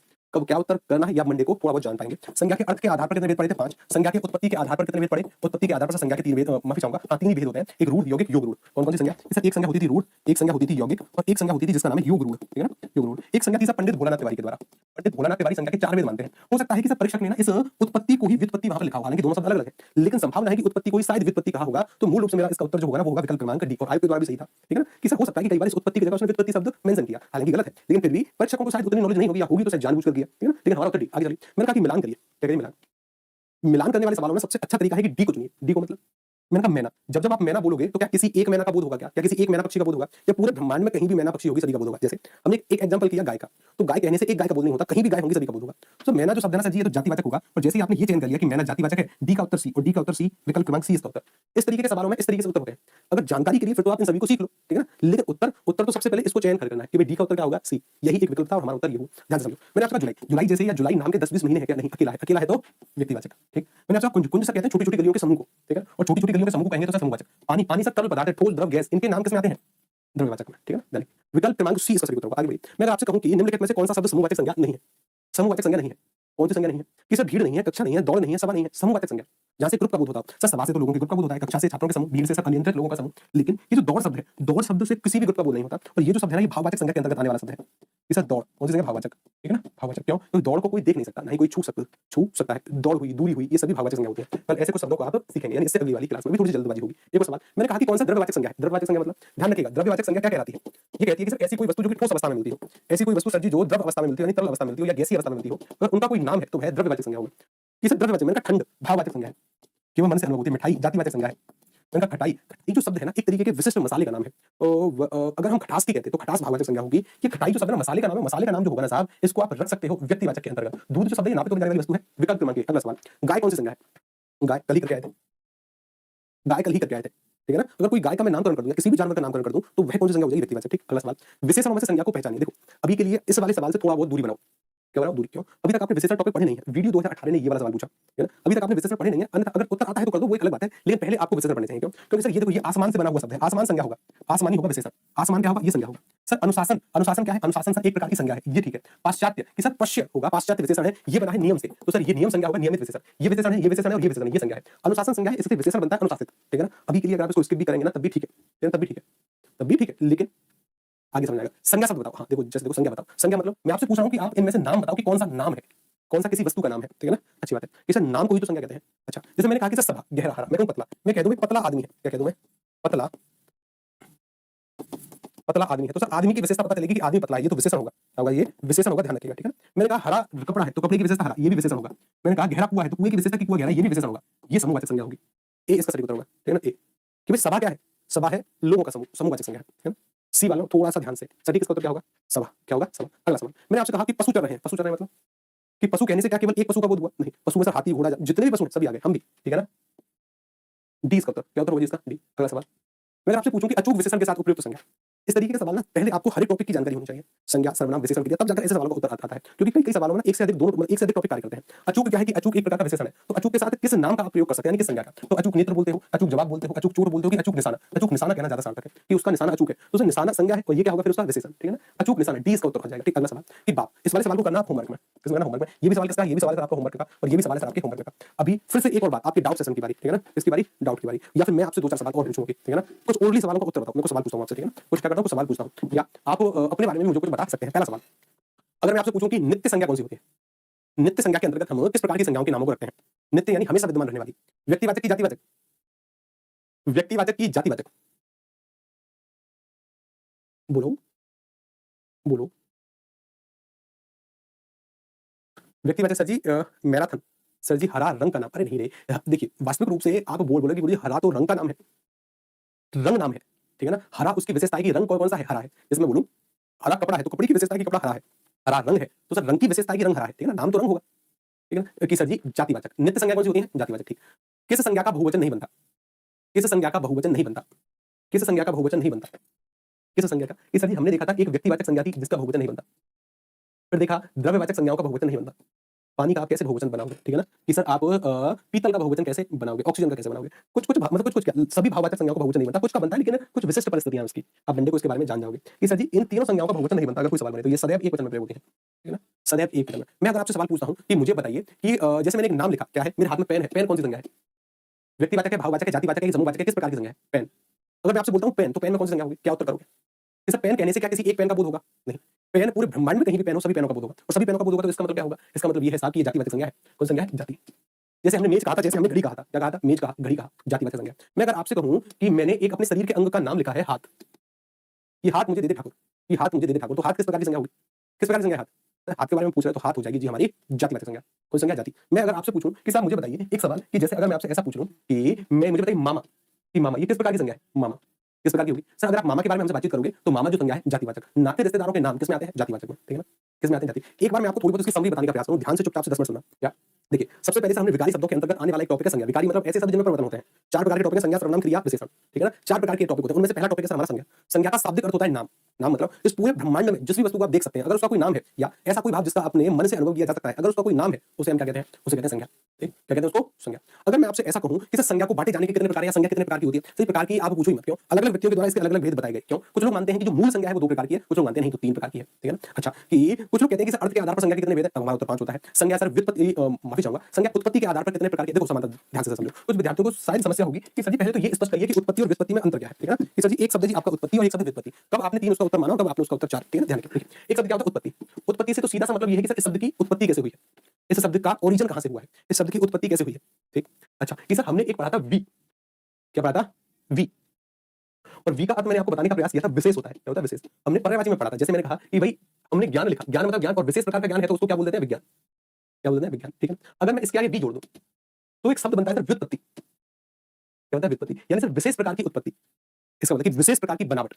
विशेष प्रकार की बनावट। लगभग शब्द एक ही है, अंतर क्या है कि सर इसमें ना फिर उस शब्द की बनावट भी देखी जाती है और उसमें सर इसकी उत्पत्ति का श्रेय, इसकी उत्पत्ति का आधार देखे जाने का प्रयास होता है। तो संज्ञा मूल रूप से उत्पत्ति के आधार पर 3 प्रकार की है कि भाई शब्द कैसे-कैसे बने।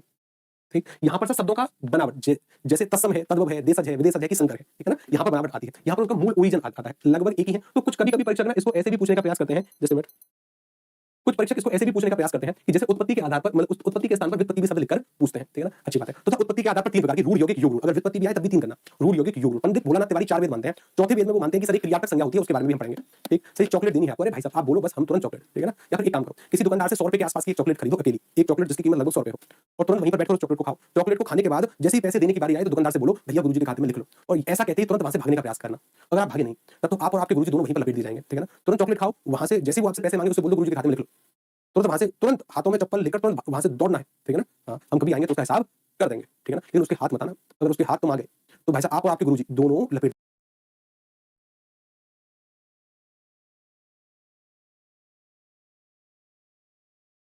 शाम को घर वाले आपको ओपन कर देंगे। ठीक? बेघर हो जाएंगे।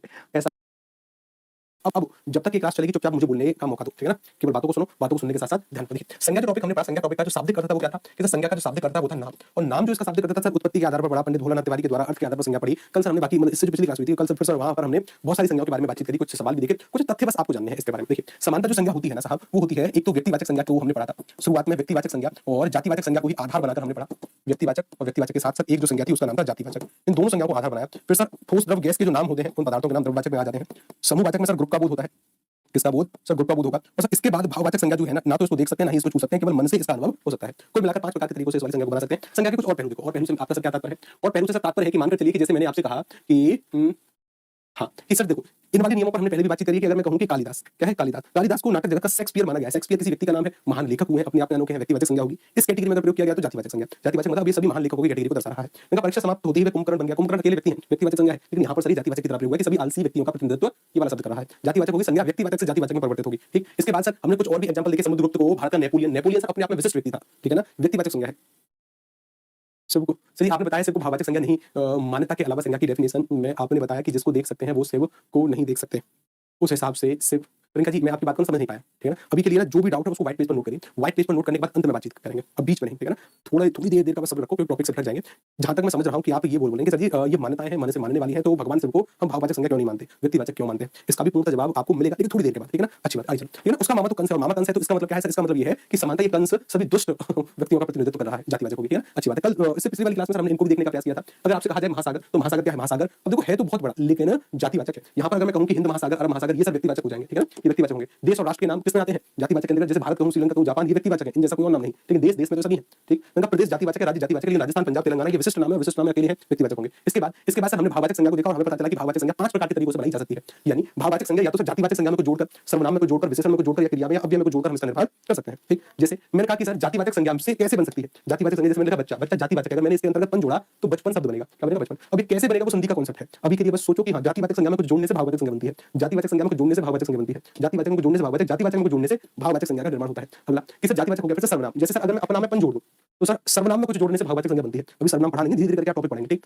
मैंने कहा विशेषण छोटा में अगर मैं कुछ जोड़ दूं यानी विशेषण में कुछ जोड़ दूं तब भी सर हमारी भाववाचक संज्ञा बनती है। सेम क्रिया में जोड़ने से कितना घबराना यानी अगर सर मैं इसमें आहट जोड़ दूं तो घबराहट भाववाचक संज्ञा है। मिलावट भाववाचक संज्ञा है। चढ़ाव, चढ़ाई ये सभी भाववाचक संज्ञा है। उसके बाद सर अव्यय यानी दूर, क्रिया विशेषण अव्यय है। जब तक आप इन टॉपिकों को पढ़ोगे नहीं ना, तब तक ये स्थिति क्लियर नहीं होगी कि ये क्या है। अभी के लिए बस इतना याद रखना है कि अव्यय यानी क्रिया विशेषण से भाववाचक संज्ञा का निर्माण होता है। दूरी, समीपता, समीप्य या नजदीकी। आगे बढ़िए। आगे बढ़ने के साथ देखो यहाँ पर देखो कुछ स्वतंत्र भाववाचक भी संज्ञाएं होती हैं। जैसे सुख, ये किसी से नहीं बनी है, अपने आप में स्वतंत्र है। दुख, ये किसी से नहीं बनी है, अपने आप में स्वतंत्र है। प्रेम अपने आप में है, प्यार, दुलार, ये सभी अपने आप में स्वतंत्र हैं, ये किसी से नहीं बनी है, ठीक है ना। लेकिन अगर मैं ऐसे लिखता हूँ क्या कि प्रेम 8वीं क्लास में पढ़ता है, प्रेम 8वीं कक्षा में पढ़ता है, तो सर यहाँ पर कौन सी संज्ञा होगी? मैंने इसको हाईलाइट किया, संज्ञा बताओ। गलती से भाववाचक नहीं करनी है कि सर यहाँ पर ये प्रेम किसी व्यक्ति का नाम है और नाम है तो क्या होगी? व्यक्तिवाचक संज्ञा। कौन सी संज्ञा होगी? ये व्यक्तिवाचक। यानी मैं आपसे ये कह रहा हूँ कि सर अगर कुछ नाम ऐसे होते हैं जो कि आपको लगेंगे कि भाववाचक है लेकिन भाववाचक नहीं होंगे, जैसे मैंने लिखा प्रेम, अगर स्वतंत्र तरीके से लिखा है तब तो सर भाववाचक है। या अगर मैंने लिख दिया कि प्रेम से रहना चाहिए, प्रेम से रहना चाहिए या फिर मिलजुल कर प्रेम से रहना चाहिए, इसका मतलब ये होगा कि सर ये जो प्रेम है ना यहाँ पर, अब वो भाववाचक संज्ञा है। यहाँ पर भी कौन सी संज्ञा होगी? भाववाचक। लेकिन अगर कोई वाक्य ऐसे आ जाए कि प्रेम किसी लड़के का नाम है कि प्रेम 8वीं में पढ़ता है या प्रेम 7वीं में पढ़ता है, 7वीं में पढ़ता है, तो सर अब इसका मतलब क्या होगा? अब इसका अर्थ होगा पढ़ता था या पढ़ता है, जो भी आप करें। तो सर अब ये जो प्रेम होगी ना, अभी व्यक्तिवाचक संज्ञा होगी, अभी किसी व्यक्ति को बता रहा है, ठीक है ना। जैसे मानकर चलिए मैंने एक शब्द लिखा ममता, बताओ कौन सी संज्ञा है? ममता। सर अगर स्वतंत्र ममता लिखा है, ममता यानी माँ के ममत्व से ये शब्द बना है, भाववाचक संज्ञा है, ठीक है ना। मैं कहूँ माँ की ममता अनुपम है, माँ की ममता अनुपम है, ठीक है ना, माँ की ममता अनुपम है, तो इसका मतलब क्या है कि सर अब ये माँ के ममत्व के लिए है, माँ की ममता अभी भी भाववाचक संज्ञा है। अगर मैं कह दूं कि ममता, क्या कह दूं मैं? ममता अच्छा नाची, ममता अच्छा नाची, कोई फंक्शन हुआ है वहां पर ममता का नृत्य हुआ है, मैं तो ममता अच्छा नाची, अब भाववाचक संज्ञा नहीं है, कौन सी संज्ञा होगी? व्यक्तिवाचक। सर अभी व्यक्तिवाचक संज्ञा है, ठीक है ना। बीपीएससी का सवाल था ये भी और ये भी, एकता करके था एक सवाल, ठीक है कि भाई एकता अगर स्वतंत्र लिखा है तो लोगों के एकजुटता के लिए है, यानी कहीं ना कहीं भाववाचक संज्ञा लोगों का एकीकरण, कि हमें एकता से रहना चाहिए यानी मिलजुल कर, ठीक है, भाववाचक संज्ञा होगा। लेकिन एक वाक्य था कि एकता ने गाना गाया, एकता ने गाना गाया, यहाँ पर कौन सी संज्ञा होगी? व्यक्तिवाचक। एक कौन सी संज्ञा? व्यक्तिवाचक। हाथ खड़ा करो, ये बात क्लियर होना जरूरी है। कुछ ऐसे शब्द होंगे जो कि अर्थ की कैटेगरी से कुछ होंगे और सामान्यतः अकेले प्रयोग होंगे तो कुछ होंगे। अगर ममता अकेला लिखा हुआ आ जाए तो किसी लड़की का नाम नहीं समझना है कि सर जी ये तो लड़की का नाम है, बिल्कुल नहीं है। इस नाम से प्रेरित होकर लड़की के नाम बनते हैं। व्यक्तिवाचक संज्ञा तब करना है जब ये व्यक्तिवाचक की तरह प्रयोग हो। मूल रूप से ये शब्द जो है ना माँ के ममत्व के लिए प्रयोग होता है, ठीक, मूल रूप से ये शब्द भाव के लिए प्रयोग होता है, इनसे प्रेरित होकर फिर लड़के लड़कियों का नाम रखा जाता है, ठीक है ना।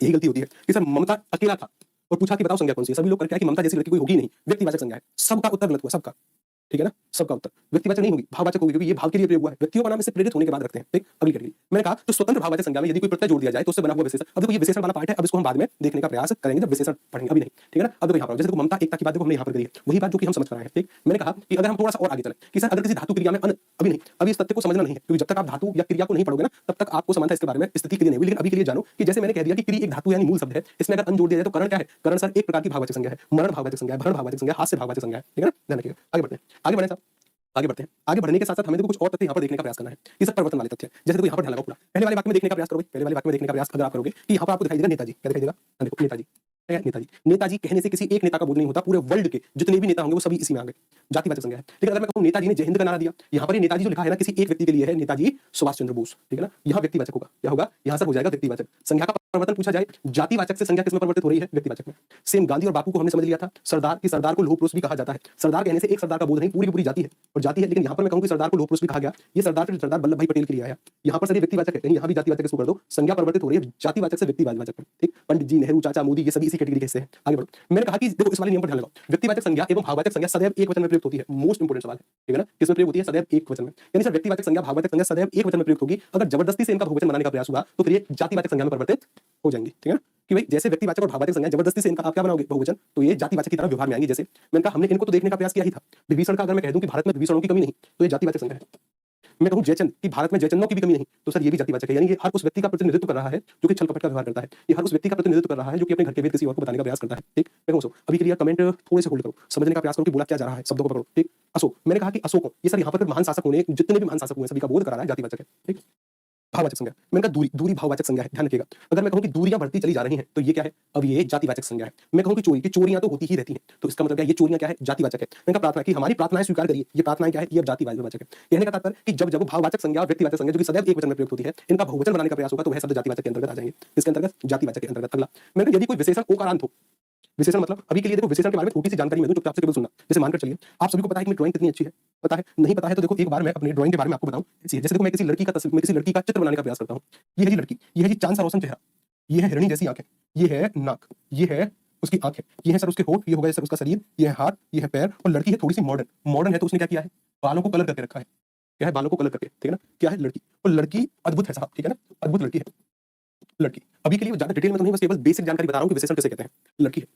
अगर ये लड़की है और हमारे घर वाले इसे बोलते हैं सब लड़की, क्यों? क्योंकि लड़की या दीदी कुछ भी काम नहीं करती, सारा दिन बस पड़े रहना, आराम से खाना खाना, मौज से जीवन जीना। दीदी का बर्थडे आया, हमारे पिताजी ने ना दीदी को एक स्कूटी गिफ्ट कर दी। क्या गिफ्ट कर दी? स्कूटी। क्या क्या गिफ्ट करी? स्कूटी। अब जैसे ही दीदी को स्कूटी मिली, अब तो दीदी पूरे दिन स्कूटी से घूम रही है। घर का कोई भी काम हो जो कि बाजार से करना है, सब्जी लेकर आना, किसी स्टेशन को मतलब किसी गेस्ट को स्टेशन पर छोड़ कर आना, किसी गेस्ट को स्टेशन से लेकर आना, सारे काम दीदी करने लगी। तो हम कहने लगे कि ना ना ना ना ना, अब सिर्फ दीदी नहीं है, अब तो समझदार हो गई है क्योंकि घर के काम करने लगी है।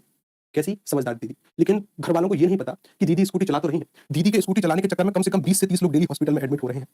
हमारे क्षेत्र का एक अस्पताल था जो पिछले कई वर्षों से बंद पड़ा था, बंद होने की कगार पर था, उसको रोजगार मिलने लगे। उसको क्या मिलने लगे? रोजगार। हद तो यहाँ हो गई कि एक दिन हॉस्पिटल वाले हमारे घर आ रहे हैं और दीदी के सामने बैठे और दीदी को बोले कि दीदी ये आपका इंसेंटिव है, ये आपका इंसेंटिव है, ये आपका बोनस है, कृपया करके स्कूटी चलाना बंद मत करना। कृपया स्कूटी चलाना अगर आपने बंद किया तो हमारे पेट पर लात पड़ जाएगी। स्कूटी चलाना अगर आपने बंद किया तब तो हमारी जाएगी भैंस पानी में। स्कूटी मत बंद करना दीदी, चलाते रहिए ऐसे ही चलाते रहिए ऐसे ही। अच्छा, मैं आपके सामने एक सिचुएशन रख रहा हूँ।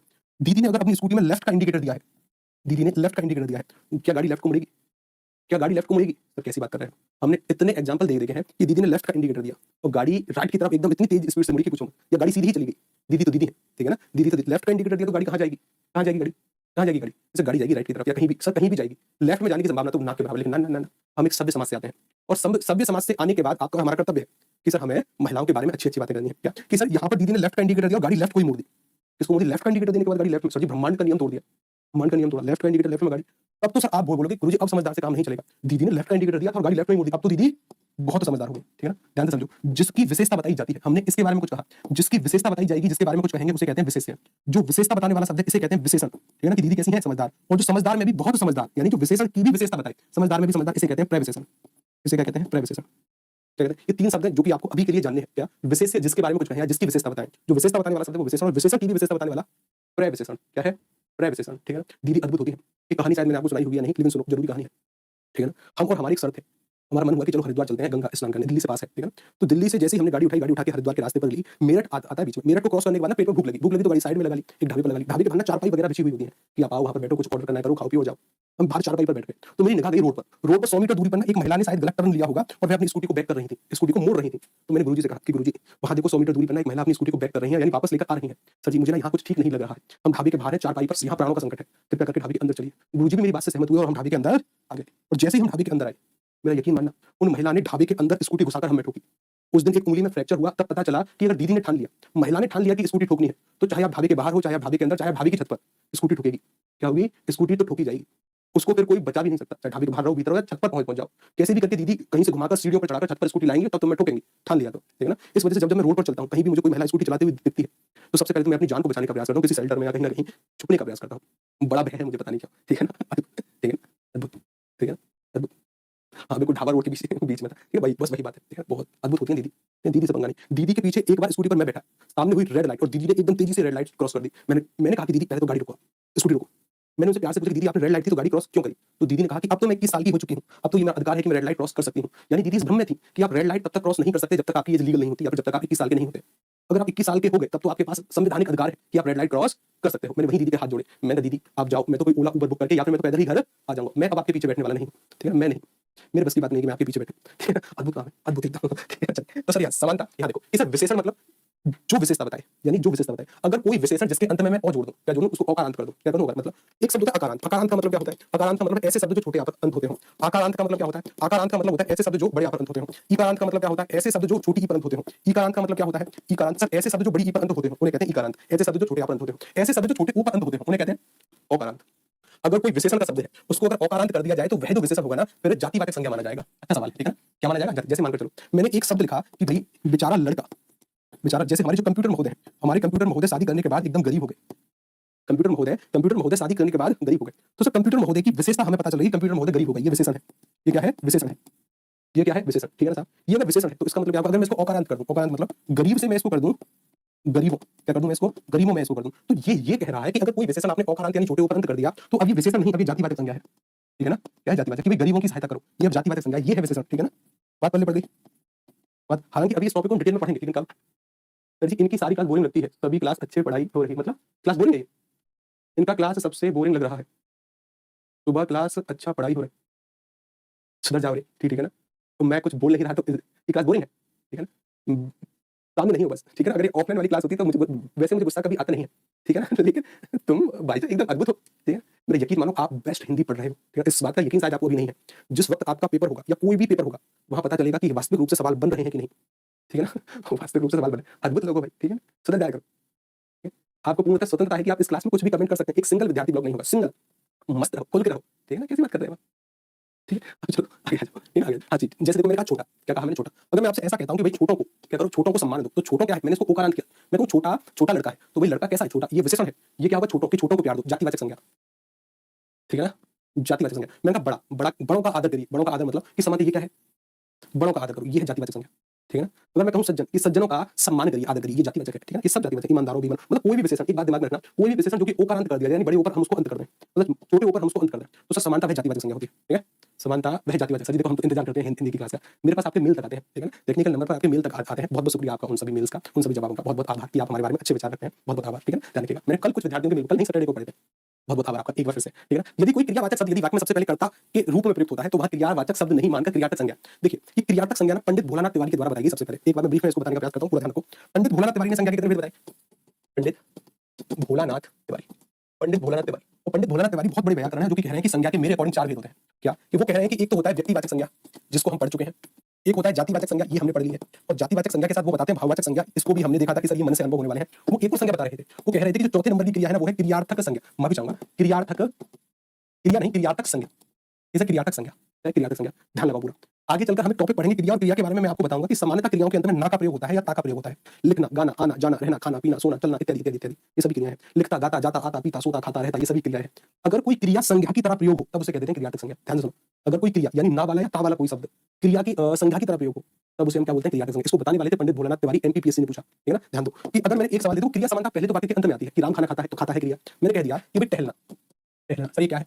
ना है अंत में, क्रिया है, ठीक है? क्रिया। मैं कह दूं कि टहलना स्वास्थ्य के लिए, टहलना स्वास्थ्य के लिए लाभदायक है, ठीक है ना? टहलना स्वास्थ्य के लिए लाभदायक है, टहलना स्वास्थ्य के लिए लाभदायक है। तो समानता यहाँ पर स्थिति देखो कि ये टहलना क्या है? क्रिया। लेकिन ये क्रिया क्रिया की जगह नहीं थी, क्रिया अंत में प्रयोग होती है, लेकिन ये क्रिया संज्ञा के स्थान पर प्रयोग हो गई। क्रिया किसके स्थान पर प्रयोग हुई? संज्ञा के स्थान पर। फिर इसको कह दिया जाता है क्रिया संज्ञा बन गई। कि क्रिया क्या बन गई? मैं चाहूंगा कि क्रिया संज्ञा बन गई, कि क्रिया बन गई संज्ञा। फिर इसको कह देते हैं क्रियार्थक संज्ञा। इसके बारे में बताने वाले थे सबसे पहले पंडित भोलानाथ तिवारी। जैसे मानकर चलिए मैं कह दूं कि पीना, भाई मैंने क्या कह दिया? पीना। पीना क्या है? अंत में ना है, और अंत में ना है तो क्या होगी? शरीर, क्रिया है। लेकिन अगर मैं कहूं कि पीना सेम, कि पीना शरीर के लिए, कि पीना कह दो या पीने कह दो, बात वही है। पीने से बहुत तकलीफ होती है, तकलीफ होती है, पीने से बहुत तकलीफ होती है। तो इसका मतलब क्या है? कि सर पीना ये क्या है? ये क्रिया है, और क्रिया संज्ञा के स्थान पर प्रयोग हुई, तो इस स्थिति को कहते हैं क्रियार्थक, क्रियार्थक संज्ञा। क्या कहते हैं इसको? क्रियार्थक संज्ञा। या फिर मैं कह दूं कि पीना स्वास्थ्य के लिए लाभदायक है, लाभदायक नहीं, हानिकारक है, कभी नहीं पीनी है, ठीक है ना? कभी भी नहीं। वास्तविक रूप से अगर आपके क्षेत्र में कोई पी रहा है, वैसे तो बिहार में बैन ही है। लोग जो आपके मित्र होंगे, जब आप किसी शादी पार्टी में जाएंगे, शादी पार्टी में जाने के बाद लोग मित्र आपसे कहेंगे अरे तुम हमारे दोस्त नहीं हो क्या? पी लो ना थोड़ी सी। क्या दोस्ती की खातिर क्या आप इतना नहीं कर सकते हैं कि आप पी लें साहब, ठीक है ना? कभी बातों में नहीं आना है, उससे बोलना है। अगर अपनी दोस्ती, अगर मेरी दोस्ती प्रूफ करने के लिए मुझे पीना पड़े, तो सिर्फ मेरे ही दोस्त थोड़ी हो तुम, मैं भी तो तुम्हारा दोस्त हूं, ठीक है ना? जितने तुम मेरे दोस्त हो, मैं भी तो तुम्हारा ही हूं दोस्त। तुम्हारी दोस्ती प्रूफ करने के लिए अगर मुझे पीना पड़े, तो मेरी दोस्ती प्रूफ करने के लिए तुम क्या इसको छोड़ नहीं सकते? और अगर तुम इसको छोड़ नहीं सकते तो टाटा बाय बाय, ठीक है? टाटा बाय, बिल्कुल टाटा बाय। या तो ऐसे लोगों का संग ही नहीं करना है, बैठा नहीं। यहाँ पर जाने का रास्ता बड़ा सुगम है। सुगम मतलब आदत बहुत जल्दी से यह लगती है, छूटती बहुत ना के बराबर है, ठीक है? बहुत ना के, बहुत तकलीफ होती है, ठीक है ना? ध्यान रखिए, कभी नहीं, जिंदगी में नहीं, ठीक है ना? अच्छी बात है, ठीक, डन। जैसे देखो मैंने कहा एक ही नियम था कि क्रियावाचक शब्द सबसे पहले कर्ता कारक के रूप में प्रयुक्त होता है, तो वहां क्रियार्थक, क्रियावाचक शब्द नहीं मानकर क्रियार्थक संज्ञा मानते हैं। कहने का तात्पर्य जैसे देखो मैंने कहा दौड़ना, दौड़ना क्या है? क्रिया। अगर ये दौड़ना सबसे पहले प्रयोग है, या सबसे पहले भी प्रयोग ना हो, वाक्य के कहीं बीच में भी प्रयोग हो, बस अंत में अगर प्रयोग होगा तो क्रिया ही है। अंत को छोड़कर कहीं भी प्रयोग हो, क्रियार्थक संज्ञा। मतलब दौड़ना क्रिया है, मैंने कहते हैं दौड़ना एक अच्छा व्यायाम है। क्रिया जो है संज्ञा की तरह प्रयोग हुई, तो इसी स्थिति को कहते हैं क्रियार्थक संज्ञा। क्या कहते हैं? क्रिया। हल्का सा डीप लेकर चलो, थोड़ा सा डीप जरूरी है, ठीक है ना? थोड़ा सा डीप लो कि अगर मैंने कहा कि ये सब क्रियार्थक संज्ञा है, तो समानता ध्यान रखना एक दो तथ्य कि क्रियार्थक संज्ञा सदैव सदैव एक वचन में प्रयोग होती है। इस बात को लिख लो, ठीक है ना? ये सवाल एमपीपीएससी के द्वारा पूछे गए थे कि सर सदैव एक वचन, सदैव किसमें प्रयोग होती है? एक वचन, ठीक। और सदैव एक वचन के साथ साथ तरी पुल्लिंग होती है हमेशा। पुल्लिंग मतलब ये कभी स्त्रीलिंग नहीं होगी, यहाँ कभी होती है, होगी, ऐसे शब्द नहीं आएंगे। स्त्रीलिंग नहीं होगी, पुल्लिंग होगी, ठीक है ना? यानी पुरुष जाति के लिए प्रयोग होगी। आगे चलकर लिंग वचन कारक आप पढ़ोगे तब आपको पता चलेगा पुल्लिंग क्या है और स्त्रीलिंग क्या है। कुछ लोग उभयलिंग को भी मानते हैं, तो उभयलिंग क्या है, ठीक है ना? ये सारी की सारी बातें पता चलेंगी। लेकिन अभी के लिए लिख लो कि सदैव पुल्लिंग होती है और सदैव एक वचन में प्रयोग होती है। यहाँ कभी है नहीं आएगा, यहाँ कभी है नहीं आएगा कि पीना एक बुरी आदत है, नहीं, बहुवचन में कभी प्रयोग नहीं होगी, एक वचन में होगी, ठीक है ना? कैसे प्रयोग होगी? एक वचन। और यहाँ पर कभी स्त्रीलिंग वाली क्रिया नहीं आएगी, पुल्लिंग वाली आएगी, ठीक है ना? कि घूमना, पढ़ना और पढ़ाना मेरी नियमित आदत है। पीना एक बुरी आदत है, तो इसका मतलब क्या होगा? क्रियार्थक संज्ञा, कि क्रिया संज्ञा की तरह कार्य कर रही है, ठीक। आगे बढ़िए। मैंने कहा जब किसी क्रियावाचक शब्द को उपादान बहुवचन में लिख दिया जाता है, जैसे देखो अभी हम क्रियार्थक संज्ञा को समझ चुके हैं, ठीक है ना? बात पहले पड़ी क्रियार्थक संज्ञा, ठीक। अगर कोई क्रियार्थक संज्ञा का हमने पढ़ लिया कि सर ये सदैव एक वचन में प्रयोग होती है, अगर जबरदस्ती से इसका बहुवचन बनाया जाएगा, क्या बनाया जाएगा? कि सर जबरदस्ती से उसका बहुवचन बनाया जाएगा, तो फिर सर उस संज्ञा को मानेंगे जातिवाचक संज्ञा। क्या मानेंगे? जातिवाचक। इंपॉर्टेंट बात है। मैंने कहा कि भाई सोना क्या है? सोना है क्रिया। उस क्रिया का पहले प्रयोग हुआ लेकिन बहुवचन बनाकर।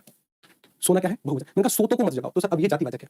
मैंने कहा हँसना क्या है? हँसना है क्रिया। अगर हँसना प्रयोग होती तो क्रियार्थक संज्ञा होती। मैंने इसका बहुवचन बना दिया कि हँसतों को मत जगाओ। रोना क्रिया है, संज्ञा के स्थान पर है, क्रियार्थक संज्ञा है, लेकिन मैंने इसका माफी चाहूंगा, मैंने इसका बहुवचन बना दिया, तो इसका मतलब ये है कि रोतों को मत हंसाओ, रोने दो, ठीक है, रोने दो। तो इसका मतलब ये है कि सर इसका बहुवचन बना दिया, तो अब ये किसमें प्रयोग होगी? जातिवाचक की तरह। किसकी तरह प्रयोग होगी? जातिवाचक की तरह। किसकी तरह प्रयोग होगी? जातिवाचक की तरह।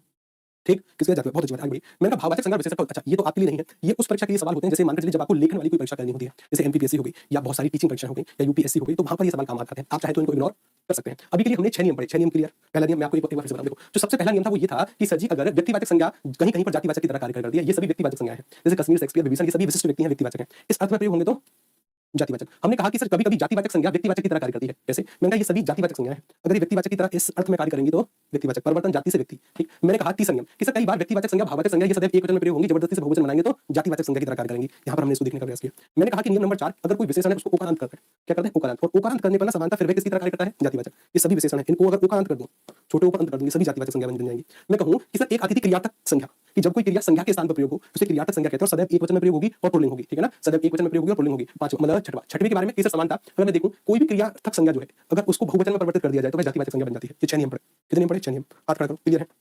हाथ खड़ा करो, क्लियर, डन। नोट्स मैं दूंगा ना आपको, नोट्स लिए क्यों परेशान हो रहे हो? अभी जितना समझ में आए उतना अपने स्तर से नोट करते रहो, कुछ कुछ लिखते रहो, और उसके अलावा ये भी तो नोट्स ही हैं। ये क्या है? ये नोट्स नहीं है, अलग से हैंड रिटन नोट्स मैं दूंगा। ठीक है ना? बशर्ते जैसे आज ये टॉपिक खत्म हुआ, आज शाम को इस संज्ञा के नोट्स पूरे कंप्लीट आपके आ जाएंगे शाम को ही। ठीक है ना? जैसे ही क्लास खत्म होगी तुरंत मैं टीम को सेंड कर दूंगा, ये नोट्स सारे के सारे आपके आ जाएंगे। लेकिन बशर्ते क्लास में फोकस रखना, समझना।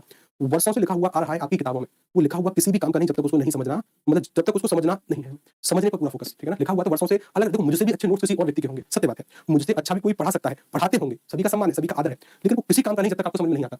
लिखा हुआ वो किसी काम का नहीं जब तक आपको समझ में नहीं आता, समझने पर पूरा फोकस। ठीक है ना? समझ में। इस वजह से मैं आपको लिखवा नहीं रहा कि भाई लिखो क्रियार्थक संज्ञा किसे कहते हैं, लिखो छठवां नियम क्या है, क्या फायदा फिर उसका? कोई फायदा नहीं, वो केवल लिखा हुआ रहेगा, समझने पर फोकस। ठीक है ना? ध्यान रखिए, अच्छी बात है, डन। अब देखो जरा, अब यहाँ पर हम थोड़ा सा और अगर इसकी गहराई में चले, या फिर कुछ सवालों के उत्तर बताओ, या फिर अभी समय हो तो आपका नया टॉपिक शुरू करें। चलो कोई दिक्कत नहीं, सवाल बताओ, उत्तर बताओ, ध्यान से देखो, इस वाले सवाल का उत्तर क्या होगा, आप खुद चयन करो। हमसे पूछा गया है कि सर जी जो भाववाचक संज्ञा नहीं है, क्या नहीं है साहब, जो भाववाचक संज्ञा नहीं है उसका चयन करिए। अब देखो जरा, यहाँ पर क्या है? अमीरी। कमल एक शब्द है, सुंदरता एक शब्द है, करुणा एक शब्द है। अच्छा देखो, अगर मैंने क्या कहा है? अमीर। अमीर का अगर मैं भाववाचक रूप देखूं तो सर ये विशेषण है अमीर। अमीर का अगर भाववाचक रूप देखा जाए तो अमीरी, कि तुम बड़े अमीर में हो साहब। तो फिर इस वाले के बारे में बातचीत करें साहब, इस अमीरी के बारे में बातचीत करें, बिल्कुल भाववाचक संज्ञा है, भाववाचक संज्ञा है। मैंने कहा कमल। कमल में संज्ञा बताओ कौन सी संज्ञा है? जो कमल में मुझे संज्ञा बताएगा। लो विकल्प भी दूं, विकल्प ले लो भाई। एक तो व्यक्तिवाचक संज्ञा, विकल्प ले लो, व्यक्तिवाचक संज्ञा, इस ये करो, और एक है सर हमारी जातिवाचक संज्ञा। ठीक है ना? जातिवाचक संज्ञा ये है बी वालों के लिए। चलो, सुंदरता और करुणा ये सभी भाववाचक संज्ञा है। यहाँ पर क्या आएगा? ये तो पक्की बात है कि सर कमल आएगा, कि कमल किसी पदार्थ का नाम है, भाव का नहीं। कमल को मैं छू भी सकता हूँ, भाववाचक संज्ञा को ना देख सकते हैं ना ही छू सकते हैं, मन से अनुभव होती है। व्यक्तिवाचक कौन कौन सी है? व्यक्तिवाचक। उधर जाओ तुम सभी लोग। ठीक है ना? कमल व्यक्तिवाचक। अगर आपने कमल कहा है तो क्या केवल आपको एक कमल के फूल का बोध होगा? नहीं। अगर आपने कमल कहा है तो कहने का मतलब है कि ब्रह्मांड में कहीं भी कमल के पुष्प होते होंगे, सब इसी के अंतर्गत आ गए, जातिवाचक। जैसे मैंने कहा पेन, या मैंने कहा मेज। मेज कहने से क्या किसी एक मेज का बोध होगा? नहीं। पूरे ब्रह्मांड में कहीं भी मेज बनी होंगी या कहीं भी टेबल होंगी, वो सभी इसी में आएंगी, जातिवाचक होंगे। वस्तुओं, सामान के, पदार्थों के नाम, फलों के नाम, जानवरों के नाम, सभी जातिवाचक होते हैं। मैं आम कह दूं, अंगूर कह दूं, गाय कह दूं, कुत्ता कह दूं, बैल कह दूं, सभी जातिवाचक। ठीक है ना? व्यक्तिवाचक कभी नहीं, जातिवाचक। ठीक। अगला सवाल, मैंने कहा गांधी को राष्ट्रपिता कहा गया है, वाक्य में संज्ञा किससे किसमें परिवर्तित हो रही है? गांधी को राष्ट्रपिता कहा गया है, उत्तर बताओ सभी लोग। सर जी मैंने जातिवाचक कहा था, आपके लिए एक चॉकलेट, चांदनी जी। ठीक है ना? तो जातिवाचक कहा है तो आपके लिए एक चॉकलेट। ठीक है? अच्छा बात है, सर जी कमल तो बॉय का भी नाम होता है ना, तो व्यक्तिवाचक होगा। देखिए हाँ, यही तो अर्थ है। देखिए आपने कहा कि कमल 8वीं में पढ़ता है, कमल 8वीं में पढ़ता है, पूरा ध्यान यहाँ पर ध्यान रखो। इस तरीके का बात होता तो सर अभी व्यक्तिवाचक होता, क्योंकि अभी किसी व्यक्ति के बारे में जानकारी दे रहा है। लेकिन सर जी अगर आप कमल कह रहे हो तो इस कमल शब्द में कौन सी संज्ञा है? जातिवाचक। इस कमल शब्द से प्रेरित होकर हमने हमारे विद्यार्थी का नाम रखा, या हमने हमारे बच्चे का नाम रखा कि भाई हमारे बच्चे का नाम कमल है। वो प्रेरित इस शब्द से हुआ है, यानी इस फूल से हुआ है। ठीक है ना? ये ओरिजिन नहीं है, ये प्रेरित है। अगर ये शब्द लिखा होगा कमल, तो मेरी प्राथमिकता क्या रहेगी कि भाई मैं इसको किसी बालक का नाम मानूं, मैं इसको किसी बालक का नाम मानूं कि मैं इसको किसी फूल का नाम मानूं? भाई फूल के नाम के चलते या इससे प्रेरित होकर मैंने मेरे बच्चे का नाम रखा कमल, तो मेरी प्रायोरिटी है कि सर मुझे जो इसका ओरिजिन है उसके बारे में जानना चाहिए, यानी मैं इसको जातिवाचक लेकर चलूंगा। ठीक है ना? इससे प्रेरित है फिर किसी बच्चे का नाम, डायरेक्ट आप यहाँ पर व्यक्तिवाचक कर नहीं सकते। जैसे मैंने अभी एक शब्द लिखा था ममता, कि ममता कहीं पर अकेला लिखा हुआ हो तो हो सकता है कि ये किसी लड़की का नाम हो, लेकिन अगर अकेला लिखा है तो इस शब्द का जो ओरिजिन है ना माँ के ममत्व से है। ठीक है ना? भाववाचक होगा। क्या होगा? भाववाचक। ये जब तक व्यक्तिवाचक नहीं होगा जब तक किसी वाक्य में प्रयोग ना हो, और वो भी व्यक्तिवाचक की तरह कि ममता 8वीं में पढ़ती है या ममता बहुत अच्छी लड़की है, तब ये व्यक्तिवाचक होगा, अब ये व्यक्तिवाचक होगा। ठीक है? यहाँ पर सर संज्ञा जातिवाचक से व्यक्तिवाचक में परिवर्तित हो रही है। विकल्प क्रमांक सी इसका सही उत्तर होगा। क्या होगा? विकल्प क्रमांक सी। ठीक, क्या उत्तर होगा? विकल्प क्रमांक सी। ठीक, ये सवाल बस। अच्छा ये सवाल शायद प्रैक्टिस कर चुके हैं। ठीक है? कर चुके हो ना कि व्यक्ति वस्तु स्थान के नाम को क्या कहते हैं? ठीक, कर चुके प्रैक्टिस। ठीक है, संज्ञा में बस इतना ही। ठीक है ना? संज्ञा में बस इतना ही। अब केवल प्रैक्टिस करनी जितनी हो जाए सवालों पर। आपके पास कोई भी बुक है, उस बुक में संज्ञा के कितने भी सवाल हैं आप सभी को सॉल्व करो। सॉल्व करने के साथ कभी भी किसी भी सवाल में दिक्कत हो तो हम अलग से डाउट सेशन प्लान करेंगे, डाउट सेशन में उन सभी सवालों को देखने का प्रयास करेंगे। मैं प्रॉमिस तो नहीं कर रहा, लेकिन संभव है कि कुछ सवाल आपको संज्ञा पर प्रैक्टिस के लिए या अपने घर से सॉल्व करने के लिए मैं प्रोवाइड करवाने की कोशिश करूंगा। कोशिश मतलब प्रॉमिस नहीं है। ठीक है? प्रॉमिस नहीं है, क्योंकि अभी क्या है कि वर्कलोड, मतलब वर्कलोड तो नहीं, लेकिन समानता, थोड़ी सी व्यस्तता बहुत है। जैसे ही मैं फ्री हुआ लगभग 100 के आसपास सवाल जो विभिन्न पीसीएस परीक्षाओं में पूछे गए हैं वो सभी आपके बैच में अपलोड करवाने का प्रयास किया जा सकता है। ठीक है ना? अब पूछो डाउट एक करके। अगला टॉपिक कौन सा है? अगला टॉपिक सर्वनाम। सर्वनाम बड़ा ही मजेदार टॉपिक है, आनंददायक टॉपिक है, और उससे भी ज्यादा आनंददायक टॉपिक होगा विशेषण। उससे भी आनंददायक टॉपिक होगा विशेषण, लेकिन पढ़ना भी बहुत है आपको वहाँ, क्रिया में भी बहुत पढ़ना है ना? लेकिन आनंद के साथ या तो रट लो या समझ लो, रटने वाली विद्या से